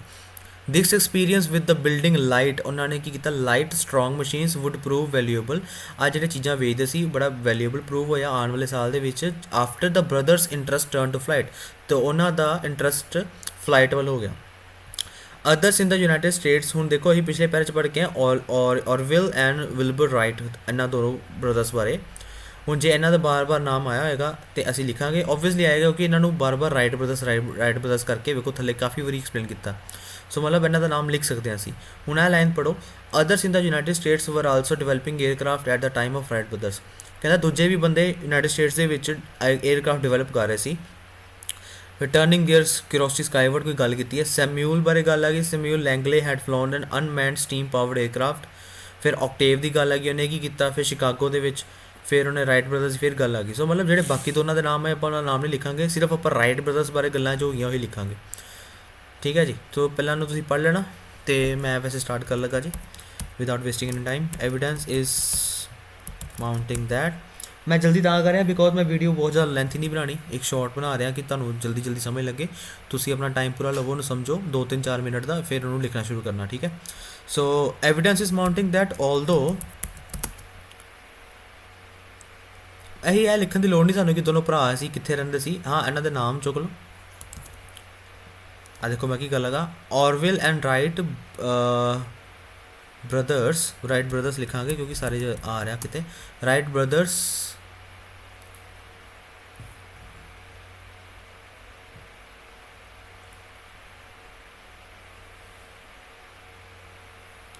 ਲਿਖ ਦਿੰਦੇ ਆ, ਠੀਕ ਹੈ। ਮੈਂ ਲਿਖਣ ਲੱਗਾ ਇੱਥੇ ਲਾਈਨ ਐਜ਼ ਇਟ ਇਜ਼ ਲਿਖਣ ਲੱਗਾ, ਕਿਉਂਕਿ ਮੈਂ ਕੱਟ ਵੱਟ ਕਰ ਸਕਦਾ ਸੀ ਬਟ ਨਹੀਂ ਕਰਨੀ ਕਿਉਂਕਿ ਤੁਸੀਂ ਕਨਫਿਊਜ਼ ਨਾ ਹੋ। ਆਪਾਂ ਹਾਂਜੀ ਲਿਖਦੇ ਹਾਂ, ਬ੍ਰਦਰਸ ਵਰ ਲਿਵਿੰਗ ਇਨ ਡੇਟਨ, OHIO, ਓਹੀਓ 'ਚ ਰਹਿੰਦੇ ਸੀ।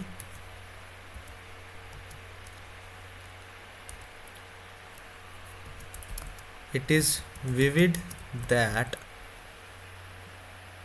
ਰਹਿਣ ਦਿੰਦੇ ਹਾਂ, ਮੈਨੂੰ ਜੱਜਦੀ ਨਹੀਂ ਪਈ ਲਾਈਨ, ਛੱਡੋ ਪਰੇ। ਅਸੀਂ ਕੀ ਕਰਾਂਗੇ, ਅੱਗੇ ਕੋਈ ਵੀ ਲਿਖਾਂਗੇ ਨਾ ਰਾਈਟ ਬ੍ਰਦਰਸ, ਉਹਦੀ ਜਗ੍ਹਾ ਉਹਦਾ ਨਾਮ ਲਿਖ ਦਾਂਗੇ। ਫਿਲਹਾਲ ਅਸੀਂ ਇੰਝ ਕਰਦੇ ਹਾਂ, ਦੇਖੋ ਹੁਣ ਮੈਂ ਤਰੀਕਾ ਸੇ ਲਗਾ ਤੁਹਾਨੂੰ, ਮੈਨੂੰ ਨਾ ਉੱਪਰੋਂ ਕੋਈ ਲਾਈਨ ਲੱਗਦੀ ਨਹੀਂ ਪਈ ਕਿ ਮੈਂ ਸਟਾਰਟਿੰਗ ਕਰ ਸਕਦਾ, ਕਿਉਂਕਿ ਜੇ ਮੈਂ ਇੰਝ ਲਿਖਾਂ ਨਾ ਦਿਸ ਐਕਸਪੀਰੀਅੰਸ, ਮੈਨੂੰ ਪਿਛਲੀ ਲਾਈਨ ਦੱਸਣੀ ਪੈਣੀ ਕਿ ਐਕਸਪੀਰੀਅੰਸ ਕੀ ਸੀ ਉਹਨਾਂ ਦਾ, ਠੀਕ ਹੈ। मैं इस करके की करांगा, उपरों नहीं चुक लगा, मैं थल्ले कोई लाइन पहला पिक कर लगा, उन्होंने पहले नंबर से लिया लगा, वो मैं बाद चो लिख दांगा उपरला पैरा चो।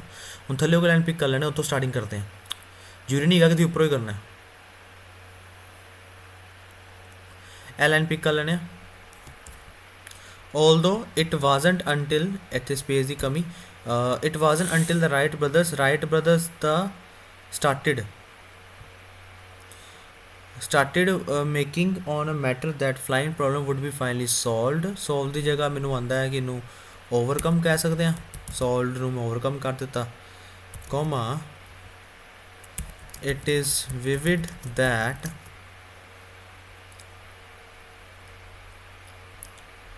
ਆ ਜਿਹੜੀ ਲਾਈਨ ਸੀ ਪੂਰੇ ਪੈਰਾਂ ਚੋਂ ਐਕਸਪੀਰੀਅੰਸ ਬਾਰੇ, ਇਹਨੂੰ ਥੋੜ੍ਹਾ ਜਿਹਾ ਸਹੀ ਕਰਕੇ ਲਿਖਦੇ ਹਾਂ। This experience with building light strong machines would prove valuable in the coming years. ਠੀਕ ਹੈ, ਕਮਿੰਗ ਈਅਰਸ ਤੱਕ ਕਰਾਂਗੇ ਕਿ ਕਮਿੰਗ ਈਅਰਸ ਤੱਕ ਉਹਨਾਂ ਦਾ ਵੈਲਿਊਏਬਲ ਪ੍ਰੂਵ ਹੋਇਆ। ਬਾਕੀ ਜਿਨ੍ਹਾਂ ਨੂੰ ਪਤਾ ਹੈ ਕਿ ਵੈਲਿਊਏਬਲ ਨੂੰ ਸਿਗਨੀਫੀਕੈਂਟ ਵੀ ਕਹਿੰਦੇ ਆ, ਇੰਪੋਰਟੈਂਟ ਵੀ ਕਹਿੰਦੇ ਆ, ਤੁਸੀਂ ਲਿਖਣਾ ਲਿਖ ਸਕਦੇ ਹੋ। ਮੈਂ ਚਾਹਾਂ ਤਾਂ ਮੈਂ ਸਿਗਨੀਫੀਕੈਂਟ ਵੀ ਲਿਖ ਸਕਦਾ ਜੇ ਮੈਨੂੰ ਪਤਾ ਤੇ। ਇਨ ਕਮਿੰਗ ਈਅਰਸ ਇਨ ਫਿਊਚਰ ਵੀ ਕਹਿ ਸਕਦੇ ਹਾਂ, it's your wish, comma for which comma close। ਇਹ ਲਿਖ ਦਿੰਦੇ ਆ ਕਿ ਬ੍ਰਦਰਸ ਨੇ ਡਿਜ਼ਾਈਨ ਕੀਤਾ ਤੇ ਬਿਲਡ ਕੀਤਾ ਸੀਰੀਜ਼ ਆਫ ਗਲਾਈਡਰਸ। ਇਹਨਾਂ ਨੇ ਸੀਰੀਜ਼ ਆਫ ਗਲਾਈਡਰਸ ਬਿਲਡ ਕੀਤੀਆਂ। ਬਹੁਤ ਲੈਂਥੀ ਲਾਈਨ ਨਹੀਂ ਪਿਕ ਕਰ ਰਿਹਾ ਮੈਂ, ਨਾ ਇਹ ਕਹਿ ਰਿਹਾ ਕਿ ਜਿੱਦੇ ਤੱਕ ਤੁਹਾਡੀ ਲਾਈਨ ਪ੍ਰੋਪਰਲੀ ਲੱਗੇ ਕਿ ਹਾਂ ਗ੍ਰਾਮੈਟੀਕਲੀ ਖਰਾਬ ਨਹੀਂ ਲੱਗਦੀ ਵੀ, ਵਧੀਆ ਲਾਈਨ ਲੱਗਦੀ ਹੈ ਕਿ ਹਾਂਜੀ ਸੀਰੀਜ਼ ਆਫ ਗਲਾਈਡਰਸ ਪਿਕ ਕੀਤੀਆਂ। ਮੋਰ ਓਵਰ ਇੱਕ ਵੀ ਦੇਖਣਾ, ਮੈਂ ਪਿੱਛੇ ਨਾ ਇੱਕ ਚੀਜ਼ ਕਾਪੀ ਕੀਤੀ ਸੀ, ਜੇ ਤੁਸੀਂ ਇੰਝ ਮਤਲਬ ਟਾਈਪ ਕਰਨਾ ਨਾ, ਤੁਸੀਂ ਇਹਨੂੰ ਕੀ ਕਰਨਾ ਹੈ ਕਿ ਡਬਲ ਕੋਟਸ ਪਾਣੇ ਆ, ਜਿਹਦੇ ਵਿੱਚ ਲੱਗਦਾ ਕਿ ਮੇਨ ਵਰਡ ਨੂੰ ਡਬਲ ਕੋਟਸ 'ਚ ਪਾਇਆ। ਸ਼ਿਫਟ ਨੱਪ ਕੇ ਐਲ ਦੇ ਨਾਲ ਦਾ ਬਟਨ ਇੱਕ ਬਟਨ ਹੁੰਦਾ ਰਾਈਟ ਸਾਈਡ 'ਤੇ, ਉਸ ਤੋਂ ਬਾਅਦ ਇੱਕ ਹੋਰ ਬਟਨ ਹੁੰਦਾ ਡਬਲ ਕੋਟਸ ਬਣੀਆਂ ਉੱਤੇ, ਉਹਨੂੰ ਸ਼ਿਫਟ ਨੱਪ ਕੇ ਨੱਪੋਗੇ ਤਾਂ ਤੁਹਾਡੇ ਡਬਲ ਕੋਟਸ ਪੈ ਜਾਂਦੀਆਂ। ਗਲਾਈਡਰਸ ਤੱਕ ਲਿਖਿਆ, ਤੁਸੀਂ ਦੋ ਲਾਣਾ ਕਨੈਕਟ ਵੀ ਕਰ ਸਕਦੇ ਹੋ। ਦੇਖੋ ਕਨੈਕਟ ਕਰਕੇ ਦੱਸਾਂ। ਫੋਰ ਵਿਚ ਦ ਬ੍ਰਦਰਸ ਨੇ ਡਿਜ਼ਾਈਨ ਕੀਤਾ built of gliders without having to build a full size model. Without ਨਾਲ ਤੁਸੀਂ ਕਨੈਕਟ ਵੀ ਕਰ ਸਕਦੇ ਹੋ ਜੇ ਤੁਹਾਨੂੰ ਆਂਦੀ ਹੈ ਕਰਨੀ। ਜੇ ਤੁਹਾਨੂੰ ਲੱਗਦਾ ਹੈ ਕਿ ਤੁਸੀਂ ਕਨਫਿਊਜ਼ ਹੋ ਰਹੇ ਹੋ, ਪਤਾ ਨਹੀਂ ਤੁਹਾਡੀ ਗ੍ਰਾਮਰ ਨਾ ਖਰਾਬ ਹੋ ਜਾਏ, ਇਸ ਕਰਕੇ ਫਿਰ ਪੰਗਾ ਨਾ ਲਓ, ਰਹਿਣ ਦਿੰਦੇ ਹਾਂ ਆਪਾਂ, ਸਪੋਜ਼ ਨਹੀਂ ਪੰਗਾ ਲੈਂਦੇ। ਠੀਕ ਹੈ, ਐਸ ਸੱਚ comma the key factors associated with it include, ਫਿਰ ਕੀ ਕਰੋਗੇ ਐਲਾਈਨ ਲਿਖ ਕੇ ਜਿਹੜਾ ਤੁਸੀਂ ਲਿਖਣਾ ਚਾਹੁੰਦੇ ਸੀ ਉਹਦੇ 'ਚ ਉਹ ਲਿਖ ਦਿਓ ਪੁਆਇੰਟ। ਅ ਫੁੱਲ ਸਾਈਜ਼ ਮਾਡਲ ਸਿਰਫ ਇੰਨਾ ਚੁੱਕਣਾ, ਇੱਕ ਫੁੱਲ ਸਾਈਜ਼ ਮਾਡਲ ਦੇ ਬਾਰੇ ਲਿਖ ਦਿਓ, ਕੋਮਾ ਹੋਰ ਥੱਲੇ ਦੇਖੋ ਗੈਸੋਲੀਨ ਪਾਵਰਡ ਮੋਟਰ, ਆ ਵੀ ਵਧੀਆ ਵਰਡ ਲਿਖਿਆ ਇਹਨਾਂ ਨੇ। ਠੀਕ ਹੈ ਨਾ, ਹੁਣ ਸਾਰੇ ਲਾਈਨਾਂ ਤਾਂ ਲਿਖ ਨਹੀਂ ਸਕਦੇ, ਇਸ ਕਰਕੇ ਇਹਨੂੰ ਕੀ ਪੁਆਇੰਟਸ ਨੂੰ ਇਹਦੇ ਵਿੱਚ ਲਿਖੀ ਜਾਣਾ, ਕੋਮਾ ਨੰਬਰ ਆਫ ਵਰਡ ਦੇਖ ਲਈ ਕਿੰਨੇ ਹੋ ਗਏ ਨੇ ਸਾਡੇ, 67 ਤੱਕ ਹੋ ਗਿਆ। ਥੱਲੇ ਲਾਈਨ 'ਚ ਵੇਖ ਲਓ ਕੋਈ ਲਿਖਣ ਵਾਲਾ ਲੱਗਦਾ ਤੇ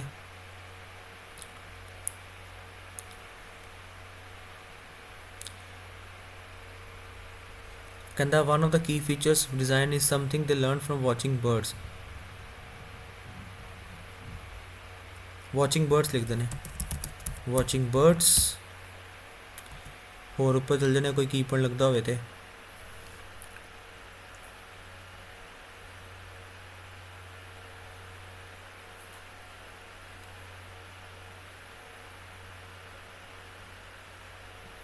ਰਹਿਣ ਦਿੰਦੇ ਹਾਂ। ਹੋਰ ਕੋਈ ਵਰਡ ਲੱਗਦਾ ਨਹੀਂ ਪਿਆ ਸਾਨੂੰ ਤੇ ਫੁੱਲ ਸਟਾਪ ਲਗਾਉਂਦੇ ਹਾਂ ਤੇ ਇੱਥੇ ਅਸੀਂ ਲਾਸਟ ਨੂੰ ਆਪਾਂ ਐਂਡ ਨਾਲ ਖ਼ਤਮ ਕਰ ਦਿੱਤਾ। ਇਹ ਮੇਰਾ ਫਾਈਨਲ ਆਨਸਰ ਹੋ ਜਾਏਗਾ। ਸਟਿਲ ਮੇਰੇ ਕੋਲ 3 ਮਿੰਟਸ ਦਾ ਟਾਈਮ ਹੈ, ਤੁਸੀਂ ਜਿੰਨਾ ਟਾਈਮ ਹੋਏ ਉਹਨੂੰ ਫਿਰ ਚੈੱਕ ਕਰਦੇ ਰਹਿਣਾ। ਜੇ ਤੁਸੀਂ ਨੈਕਸਟ ਪ੍ਰੈਸ ਕਰ ਦੋਗੇ ਪੇਪਰ ਦੇ ਵਿੱਚ, ਕਿਉਂਕਿ ਪੇਪਰ 'ਚ ਚੈੱਕ ਤਾਂ ਹੋਣਾ ਨਹੀਂ, ਉਹਦੇ ਚਲੋ ਤੁਹਾਨੂੰ ਰਿਜ਼ਲਟ ਹੀ ਆਉਣਾ।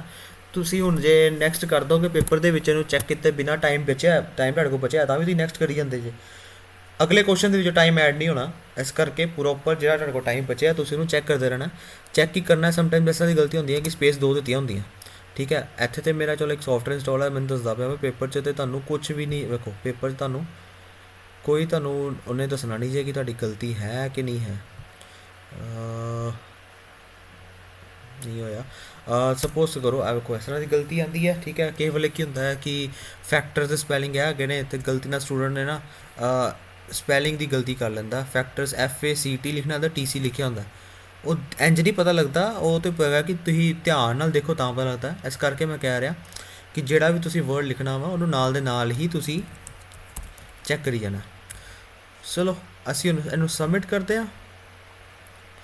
ਮੇਰੇ ਬਣ ਵੀ 70 ਵਰਡਸ ਰਹੇ ਨੇ ਕਿਉਂਕਿ ਲੈਂਥੀ ਸਾਡਾ ਫਾਰਮੈਟ ਹੈਗਾ, ਬਟ ਨੋ ਮੈਟਰ, ਸਕੋਰ ਆਉਂਦਾ ਤੇ ਫਿਰ ਕੋਈ ਮੈਟਰ ਨਹੀਂ ਕਰਦਾ।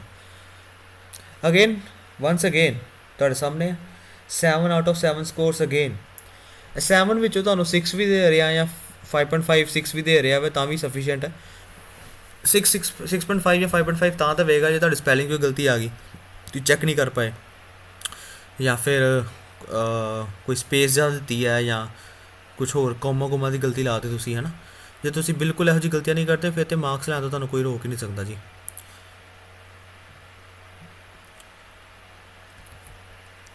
This was number 81.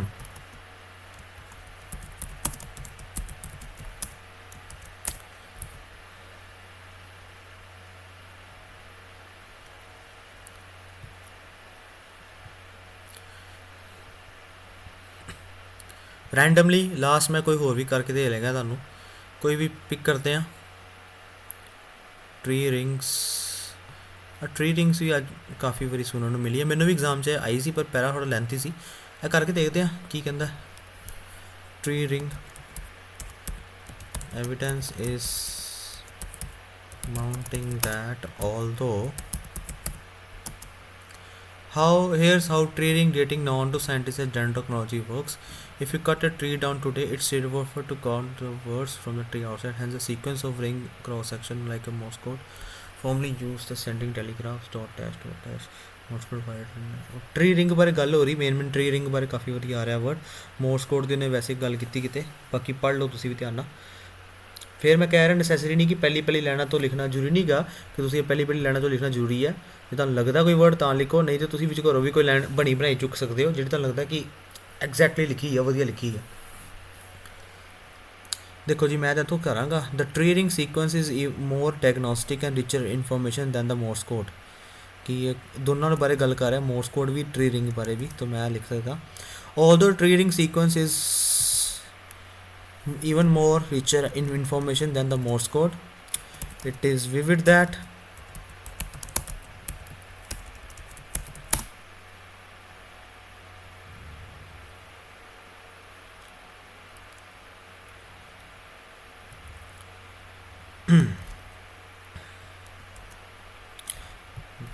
T small tree ring specialist known as dendrochronologist ਭਾਵੇਂ ਤੁਸੀਂ ਬ੍ਰੈਕਟ ਵਾਲਾ ਰਹਿਣ ਦਿਓ proceed by noting the sequence of wider and narrow rings। Narrow rings ਤੋਂ ਬਾਅਦ ਉਹਨੇ ਲਿਖਿਆ ਸੀ ਕਾਫੀ ਕੁਝ, ਠੀਕ ਹੈ। ਮੈਂ ਜਦੋਂ ਤੱਕ ਮੈਨੂੰ ਲੱਗਾ ਕਿ ਲਾਈਨ ਸੂਟੇਬਲ ਹੈ ਮੈਂ ਉਹਨਾਂ ਕੋਲ ਲਿਖ ਲਿੱਤਾ ਕਿ ਹਾਂਜੀ ਉਹਨਾਂ ਦਾ ਸੀਕੁਐਂਸ ਨੋਟ ਕਰਦੇ ਇੱਦਾਂ ਤੇ ਇੱਦਾਂ।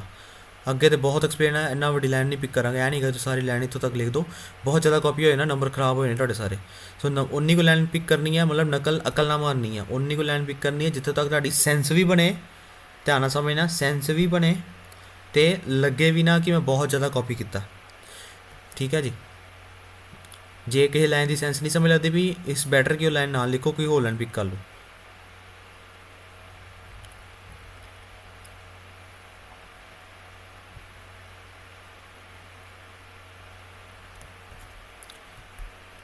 for which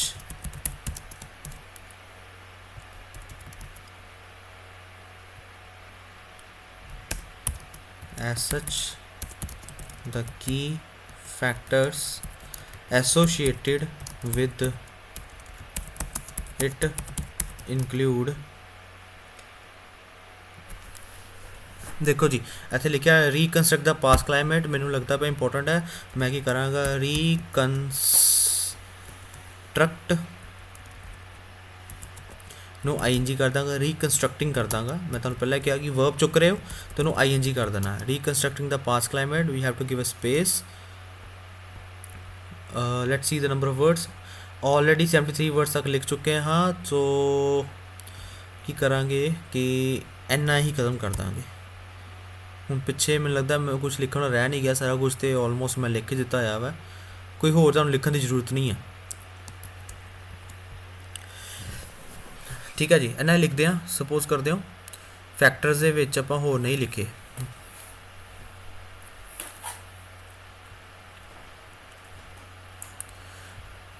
ਐਟਲੀਸਟ 2 ਫੈਕਟਰਸ ਲਿਖਦੇ ਹਾਂ। ਇੰਝ ਕਰਦੇ ਹਾਂ, ਇਹ ਨਹੀਂ ਗਾ ਕਿ ਇੱਕੋ ਹੀ ਕੋਈ ਫੈਕਟਰਸ ਲਿਖਿਆ ਨਾ ਪਿੱਛੇ ਮੈਂ, ਫਿਰ ਤੁਸੀਂ ਸਿਰਫ ਇੱਕ ਚੀਜ਼ ਨਾ ਲਿਖੋ, ਇੰਝ ਕਰੋ ਘੱਟੋ ਘੱਟ 2 ਚੀਜ਼ਾਂ ਲਿਖੋ। ਫਿਰ ਤੁਸੀਂ ਕੀ ਕਰੋ, ਪਿੱਛੇ ਦੇਖਦੇ ਹਾਂ ਸਹੀ ਕਰਕੇ।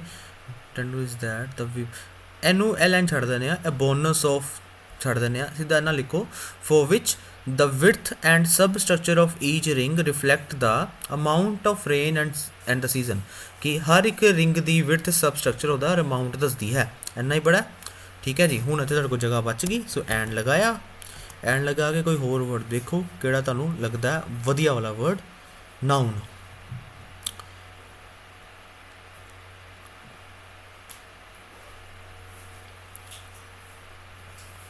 tree cross section,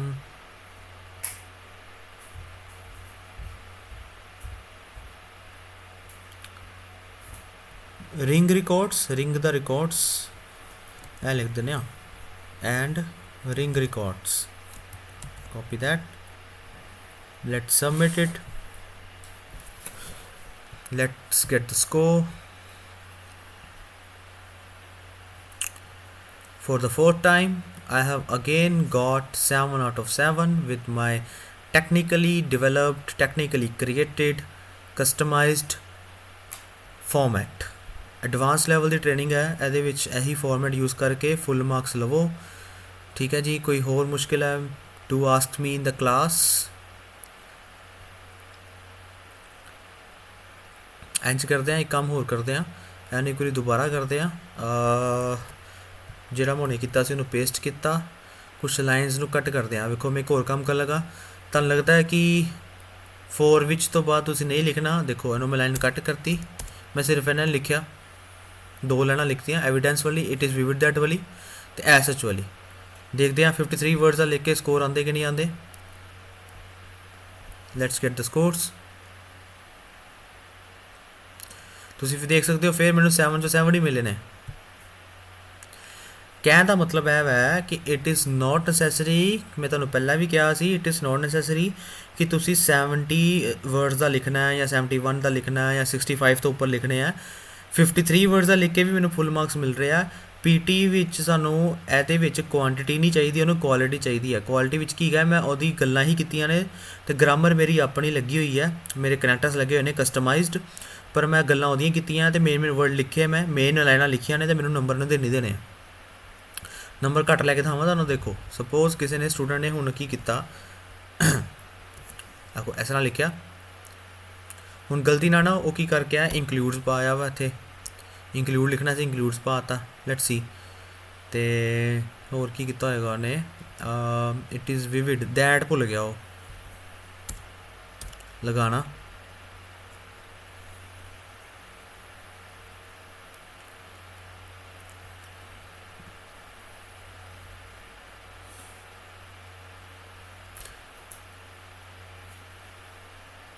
ਗਲਤੀ ਨਾਲ ਨੇ ਪ੍ਰੋਸੀਡਸ ਲਾਇਆ ਇੱਥੇ, ਅਤੇ ਦੇਖਦੇ ਹਾਂ ਗਲਤ ਪਾ ਕੇ ਵੀ ਸਬਮਿਟ ਕਰਦੇ ਹਾਂ, ਸਕੋਰ ਦਿੰਦਾ ਕਿ ਕੱਟਦਾ, ਪਤਾ ਨਹੀਂ ਕੀ ਕਰਦਾ ਜੇ। ਦੇਖੋ ਕਟਿੰਗ ਕਰਤੀ ਨਾ ਉਹਨੇ, 5.5 ਨੰਬਰ ਦਿੱਤੇ ਉਹਨੇ। ਉਹ ਕਹਿੰਦਾ ਸਾਡੇ ਇੱਥੇ ਗਲਤੀ ਆਈ ਨੇ, ਮਤਲਬ ਹੈਗਾ ਕਿ ਗਲਤੀ ਪਕੜ ਪਾ ਰਿਹਾ ਤੁਹਾਡੀ ਗ੍ਰਾਮਰ ਦੀ। ਸੋ ਉਹਨੇ ਗਲਤੀ ਦੇ ਕਰੋਗੇ ਤਾਂ ਉਹਨੇ ਨੰਬਰ ਥੋੜ੍ਹੇ ਕੱਟਣੇ ਆ, ਜੇ ਗਲਤੀ ਨਹੀਂ ਕਰੋਗੇ ਤਾਂ ਫਿਰ ਨੰਬਰ ਨਹੀਂ ਕੱਟੇਗਾ, ਨੰਬਰ ਤਾਂ ਦੇਣੇ ਆ। ਆਈ ਗੈਸ ਅੱਜ ਦੇ ਲਈ ਤੁਹਾਨੂੰ ਮੈਂ 5-6 ਸੈਂਪਲ ਤੁਹਾਨੂੰ ਕਰਕੇ ਦੇ ਦਿੱਤੇ ਨੇ, ਅਤੇ ਤੁਸੀਂ ਇਹਨਾਂ ਤੋਂ ਸਫੀਸ਼ੀਐਂਟ ਆਈਡੀਆ ਲਗਾ ਸਕਦੇ ਹੋ ਕਿ ਕਿਸ ਤਰ੍ਹਾਂ ਹੀ ਨੋਟ ਕਰਨਾ, ਕਿਸ ਤਰ੍ਹਾਂ ਹੀ ਲਿਖਣਾ। ਕੋਈ ਐਡਾ ਵੱਡਾ ਟਾਸਕ ਨਹੀਂ ਹੈਗਾ। ਉਹਨਾਂ ਲਈ ਹੁੰਦਾ ਟਾਸਕ ਜਿਹੜੇ ਟੈਕਨੀਕਲੀ ਚੀਜ਼ਾਂ ਨਹੀਂ ਸਮਝ ਪਾ ਰਹੇ, ਜਾਂ ਫਿਰ ਇਗਨੋਰ ਕਰ ਰਹੇ ਨੇ, ਜਾਂ ਪ੍ਰੈਕਟਿਸ ਨਹੀਂ ਕਰ ਰਹੇ। ਥੋੜ੍ਹੇ ਦਿਨ ਪ੍ਰੈਕਟਿਸ ਕਰੋ, ਤੁਹਾਨੂੰ ਆਪਣੇ ਆਪ ਆਈਡੀਆ ਲੱਗ ਜਾਣਾ। ਠੀਕ ਹੈ, 2 ਆਉਣਗੀਆਂ ਅਤੇ 14 ਮਾਰਕਸ ਦੀਆਂ ਜੇ ਸਮਰੀਆਂ, ਇੱਕ ਆਏਗੀ ਅਤੇ 7 ਮਾਰਕਸ ਦੀ ਹੈ। ਅਤੇ ਇਹਦੇ ਰੀਡਿੰਗ 'ਚ ਨੰਬਰ ਪੈਂਦੇ। ਰੀਡਿੰਗ 'ਚ ਨੰਬਰ ਤਾਂ ਪੈਂਦੇ ਕਿਉਂਕਿ ਤੁਸੀਂ ਇਹਨੂੰ ਪੜ੍ਹ ਕੇ ਕੀਤਾ, ਰੀਡਿੰਗ ਕੀਤੀ ਹੈ ਪਹਿਲਾਂ ਅਤੇ ਫਿਰ ਰਾਈਟਿੰਗ ਕੀਤੀ ਹੈ। ਇਸ ਕਰਕੇ ਜੇ ਵਧੀਆ ਨੰਬਰ ਲੈ ਰਹੇ ਹੋ ਤਾਂ ਤੁਹਾਨੂੰ ਰੀਡਿੰਗ 'ਚ ਬੋਨਸ ਪੁਆਇੰਟ ਮਿਲ ਜਾਣੇ ਇਹਦੇ। ਵੀਡੀਓ ਦੇਖਣੀ ਹੈ ਅੱਗੇ ਤਾਂ ਦੇਖ ਸਕਦੇ ਹੋ, ਨਹੀਂ ਤਾਂ ਇੱਥੇ ਬੰਦ ਕਰ ਸਕਦੇ ਹੋ। ਮੈਂ ਇੱਕ ਹੋਰ ਸੈਂਪਲ ਕਰਨ ਜਾ ਰਿਹਾ ਵਾਂ, ਦੇਖਣਾ ਤਾਂ ਦੇਖ ਸਕਦੇ ਹੋ। ਕੋਈ ਹੋਰ ਸੈਂਪਲ ਕਰ ਲਈਏ।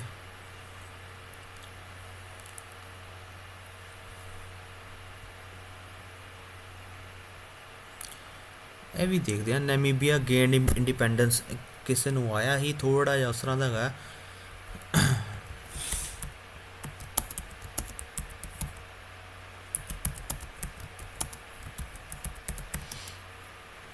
ਦੇਖੋ ਵੈਨ ਨਮੀਬੀਆ ਨੂੰ ਵੈਨ ਮਤਲਬ ਜਦੋਂ ਉਹਨੂੰ ਨਮੀਬੀਆ ਨੂੰ ਗੇਨਡ ਇੰਡੀਪੈਂਡੈਂਸ 1990 ਵਿੱਚ teenager Paslona Flory was herding goats in the country. Teenager ਕੀ ਕਰਦੀ ਸੀ, ਗੋਟਸ ਹਰਡਿੰਗ ਕਰਦੀ ਸੀ ਕੰਟਰੀ ਦੇ ਡਰਾਈ ਡੈਸੋਲੇਟ ਨੋਰਦਰਨ ਸਵਾਨਾ ਦੇ ਵਿੱਚ। Her job underpaid and dangerous, ਉਹਦੀ ਜੋਬ ਅੰਡਰਪੇਡ ਸੀ, ਡੇਂਜਰਸ ਸੀ। ਕੀ ਸੀ, was to protect parents livestock from preying jackals and leopards, ਇੱਥੋਂ ਬਚਾਉਣਾ ਹੁੰਦਾ ਸੀ। she saw wildlife as an enemy and many further indigenous inhabitants of Namibia's rural communal land shared her view, ਕਿ ਉਸਨੇ she saw the wildlife as enemy ਮਤਲਬ ਉਹਨੂੰ wild life enemy ਲੱਗਦੀ ਸੀ। ਅਤੇ ਕਾਫੀ ਲੋਕਾਂ ਨੇ ਇੰਡੀਜਨਸ ਇਨਹੈਬੀਟੈਂਟਸ ਦਾ ਮਤਲਬ ਹੁੰਦਾ ਵਾ ਉੱਥੋਂ ਦੇ ਨਿਵਾਸੀ, ਨਮੀਬੀਆ ਦੇ ਜਿਹੜੇ ਲੋਕਲ ਨਿਵਾਸੀ ਸੀ, ਲੋਕਲ ਸਿਟੀਜ਼ਨ ਸੀ, ਉਹਨਾਂ ਨੇ ਰੂਰਲ ਕਮਿਊਨਲ ਲੈਂਡ ਨੂੰ ਵੀ ਉਹਨਾਂ ਬਾਰੇ ਇਹੀ ਵਿਊ ਗਾ ਸੀ ਉਹਨਾਂ ਦਾ ਵੀ। ਵਾਈਲਡ ਲਾਈਫ ਪੋਚਿੰਗ ਉੱਥੇ ਬੜੀ ਕਾਮਨ ਪਲੇਸ ਸੀ। 15 ਈਅਰਸ ਲੇਟਰ 31 ਈਅਰਸ ਦੀ ਹੋ ਗਈ ਪੈਸਲੋਨਾ ਦੀ ਗੱਲ ਦੁਬਾਰਾ ਆਈ ਹੈ, ਮਤਲਬ ਪੈਸਲੋਨਾ ਫਲੋਰੀ ਦੀ ਗੱਲ ਹੋ ਰਹੀ ਹੈ। ਸੋ ਇਹਦੇ ਬਾਰੇ ਆਪਾਂ ਲਿਖ ਸਕਦੇ ਹਾਂ, ਦੇਖਦੇ ਹਾਂ ਪਿਕ ਕਰਕੇ। ਹੁਣ ਇਹ ਨਾ ਕਰਿਓ ਕਿ ਤੁਸੀਂ ਸਿਰਫ ਇੰਨੀ ਲਾਈਨ ਲਿਖ ਦਿੱਤੀ ਹੈ ਅਤੇ ਫਿਰ ਉਸ ਤੋਂ ਬਾਅਦ ਤੁਸੀਂ ਇਟ ਇਜ਼ ਵਿਵਿਡ ਦੈਟ ਤੋਂ ਬਾਅਦ ਕੋਈ ਹੋਰ ਲਿਖਣ ਲੱਗਿਓ। ਜਦੋਂ ਇਹੋ ਜਿਹੇ ਸਟਰਕਚਰ ਤੋਂ ਬਚਣਾ ਜੇ, ਜਦੋਂ ਵੈਨ ਇਫ ਇਸ ਤਰ੍ਹਾਂ ਸੈਂਟੈਂਸ ਹੋਣ ਨਾ, ਇਹ ਵੈਨ ਇਫ ਵਾਲੇ ਕੀ ਕਰਦੇ ਨੇ, ਇਹੋ ਜਿਹੇ ਸਟਰਕਚਰ ਕੀ ਹੁੰਦੇ ਨੇ, ਹਮੇਸ਼ਾ ਦੋ ਲਾਈਨਾਂ ਕਰਦੇ ਨੇ। ਜਿਵੇਂ ਕੋਈ ਇੱਕ ਲਾਈਨ ਕੀਤੀ, ਕੋਮਾ ਲਾ ਕੇ ਨੇ ਦੂਜੀ ਲਾਈਨ ਕੀਤੀ ਹੈ। ਜੇ ਤੁਸੀਂ ਕੀ ਕਰੋਗੇ, ਵੈਨ ਵਾਲੀ ਲਾਈਨ ਲਿਖਤੀ ਹੈ, ਕੋਮਾ ਤੋਂ ਬਾਅਦ ਲਿਖਿਆ ਨਹੀਂ ਹੈ ਜਾਂ ਪ੍ਰੋਪਰ ਨਹੀਂ ਲਿਖਿਆ, ਅੱਧਾ ਲਿਖਤਾ ਵਾ, ਤਾਂ ਉਹ ਕੰਮ ਖਰਾਬ ਹੁੰਦਾ ਜੇ। ਬੜਾ ਧਿਆਨ ਲੈਣਾ ਜੇ ਇਸ ਗੱਲ ਦੇ ਵਿੱਚ ਕਿ ਵੈਨ ਇਫ ਵਾਲੇ ਜਿਹੜੇ ਵਰਡਸ ਹੁੰਦੇ ਨੇ, ਉਸ ਤੋਂ ਬਾਅਦ ਕੋਮਾ ਪਾ ਕੇ ਜੋ ਗੱਲ ਕਰਦੇ ਨੇ, ਉਹ ਦੋਨੋਂ ਗੱਲਾਂ ਇਕੱਠੀਆਂ ਲਿਖਣੀ ਚਾਹੀਦੀਆਂ ਨੇ। ਅਦਰਵਾਈਜ਼ ਅਦਰਵਾਈਜ਼ ਕੀ ਕਰ ਸਕਦੇ ਹੋ ਕਿ ਉਹ ਲਾਈਨ ਛੱਡ ਹੀ ਦਿਓ, ਹੋਰ ਲਿਖੋ ਹੀ ਨਾ। ਜਾਂ ਫਿਰ ਤੁਸੀਂ ਕੋਈ ਉਹ ਲਾਈਨ ਚੁੱਕੋ ਜਿਹੜੀ ਆਪਣੇ ਆਪ 'ਚ ਪੂਰੀ ਲੱਗਦੀ ਹੈ। ਜਿਵੇਂ ਇਹਨੂੰ ਚੁੱਕ ਲਈ ਨਾ, ਇਹ ਚੁੱਕ ਲਈਏ, ਵੈਨ ਵਾਲਾ ਨਾ ਲਿਖੀਏ, ਇਕੱਲਾ ਇਹ ਚੁੱਕ ਲਈਏ। ਟੀਨੇਜਰ ਪੈਸਲੋਨਾ ਫਲੋਰੀ ਵਾਸ ਹਰਟਿੰਗ ਗੋਟਸ ਇਨ ਦਾ ਕੰਟਰੀ ਡੈਸੋਲੇਟ ਸਵਾਨਾ, ਕਿ ਟੀਨੇਜਰ ਇਹ ਕਰਦੀ ਸੀ, ਫਿਰ ਵੀ ਠੀਕ ਰਹੇਗਾ। ਸਵਾਨਾ ਜੋ ਲਿਖਿਆ ਉਹਨੇ ਲਿਖ ਦਿੱਤਾ ਸੀ।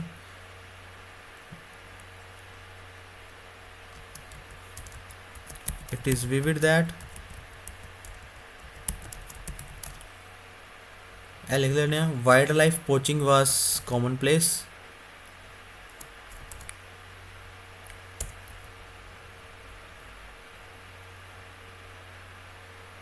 ਉੱਥੇ ਕੰਟਰੀ ਨਾਲ ਐਕਚੁਅਲੀ ਇਸ ਤਰ੍ਹਾਂ ਹੀ ਆਉਣਾ ਚਾਹੀਦਾ, ਉਹਨਾਂ ਨੇ ਪਤਾ ਨਹੀਂ ਕਿਉਂ ਨਹੀਂ ਪਾਇਆ।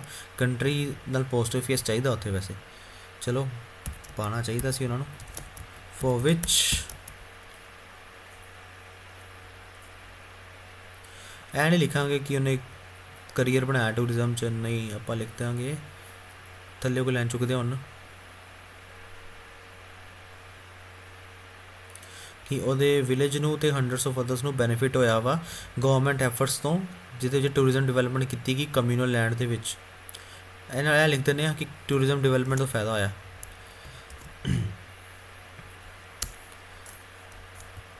ਫੋਰ ਵਿਚ ਇਹਨਾਂ ਸਾਰਿਆਂ ਨੂੰ ਤੁਸੀਂ ਇੱਕ ਵਰਡ ਲਿਖ ਸਕਦੇ ਹੋ, ਦੇ ਵੀ ਲਿਖ ਸਕਦੇ ਹੋ। They have directly benefited from government efforts to devolve tourism and development. As such the key factors associated with it include, देखो जी यह लिखते हैं क्रिएटिंग जॉब्स लिखते हैं, क्रिएटिंग जॉब्स एंड अपॉर्चुनिटीज़ आ लिखा सी ने, ठीक है, टाइप करते हैं क्रिएटिंग जॉब्स एंड अपॉर्चुनिटीज़। मैं फिर कह रहा, मैं वर्ब चुक्या ING वाला तो मैं नाल उहदे लाते जिहड़े मेन वर्ड सी ਉਹ ਨਾ ਲਿਖੋ। ਅਵਰ ਵੇ ਆਫ ਲਿਖਣ ਦੀ ਲੋੜ ਨਹੀਂ ਹੈ, ਨਾ ਐਜ਼ ਵਾਲਾ ਲਿਖਣਾ ਤੁਸੀਂ। ਟੂਰਿਜ਼ਮ ਇੰਡਸਟਰੀ ਉੱਪਰ ਲਿਖ ਦਿੱਤਾ, ਰਹਿਣ ਦਿੰਦੇ ਹਾਂ। ਥੱਲੇ ਲਿਖਦੇ ਹਾਂ ਵਾਈਲਡ ਲਾਈਫ ਵੀ ਲਿਖ ਦਿੱਤਾ ਹੈ ਵਰਡ ਆਪਾਂ। ਇਨਵਾਇਰਮੈਂਟ, ਦਾ ਇਨਵਾਇਰਮੈਂਟ, ਦੇਖੋ ਨਾ ਇਨਵਾਇਰਮੈਂਟ ਨਾਲ ਦ ਲਾਇਆ, ਤੇ ਦ ਲਾਣਾ ਜ਼ਰੂਰੀ ਹੈ। ਦਾ ਇਨਵਾਇਰਮੈਂਟ ਉੱਪਰੋਂ ਕੋਈ ਹੋਰ ਲਿਖ ਦਿੰਦੇ ਹਾਂ, ਇਹ ਲਿਖ ਦਿੰਦੇ ਹਾਂ ਕਿ ਇੰਡੀਜਨਸ ਇਨਹੈਬੀਟੈਂਟਸ, ਉਹਨਾਂ ਬਾਰੇ ਗੱਲ ਨਹੀਂ ਕੀਤੀ, ਇੱਥੇ ਐਂਡ ਪਾਓ, ਠੀਕ ਹੈ। ਅਦਰ, ਉਹਨੇ ਦ ਅਦਰ ਕਿਹਾ ਸੀ, ਦ ਅਦਰ ਪੜ੍ਹਨਾ ਜ਼ਰੂਰੀ ਜੇ ਨਾਲ, ਦ ਨਹੀਂ ਛੱਡਣਾ ਸੀ। The other indigenous inhabitants of Namibia's rural communal lands. 66 words ਤੱਕ ਹੋਇਆ ਮੇਰਾ। ਲਾਸਟ से फुल स्टॉप लगाना जरूरी है, फुल स्टॉप लगाया। Let's submit. I don't know कितने मार्क्स आएंगे, देखते हैं।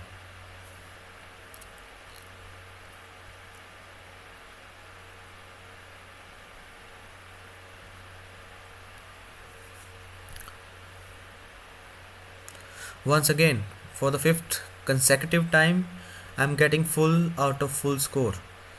7 out of 7, right? I hope you have got the idea how to attempt these kind of summaries irrespective of its difficulty level कोई भी होवे तुसी इन्हू इंज अटैम्प्ट करना है, you will get the marks. Just follow my tips and strategies. I have helped hundreds and hundreds of students to clear the exam, PT level advanced level training ਦੇ ਵਿੱਚ। this is a part of my advanced level training, so you can take the benefit. Do encourage your friend circle if they are suffering from PTE scores. If they are not getting the scores, they can contact me as well. Fine. Now let us end this video. I'm going to paste all these samples which I just attempted under the video description. You can take the samples here and you can note down the format which I just taught you in the video. See you in the next video.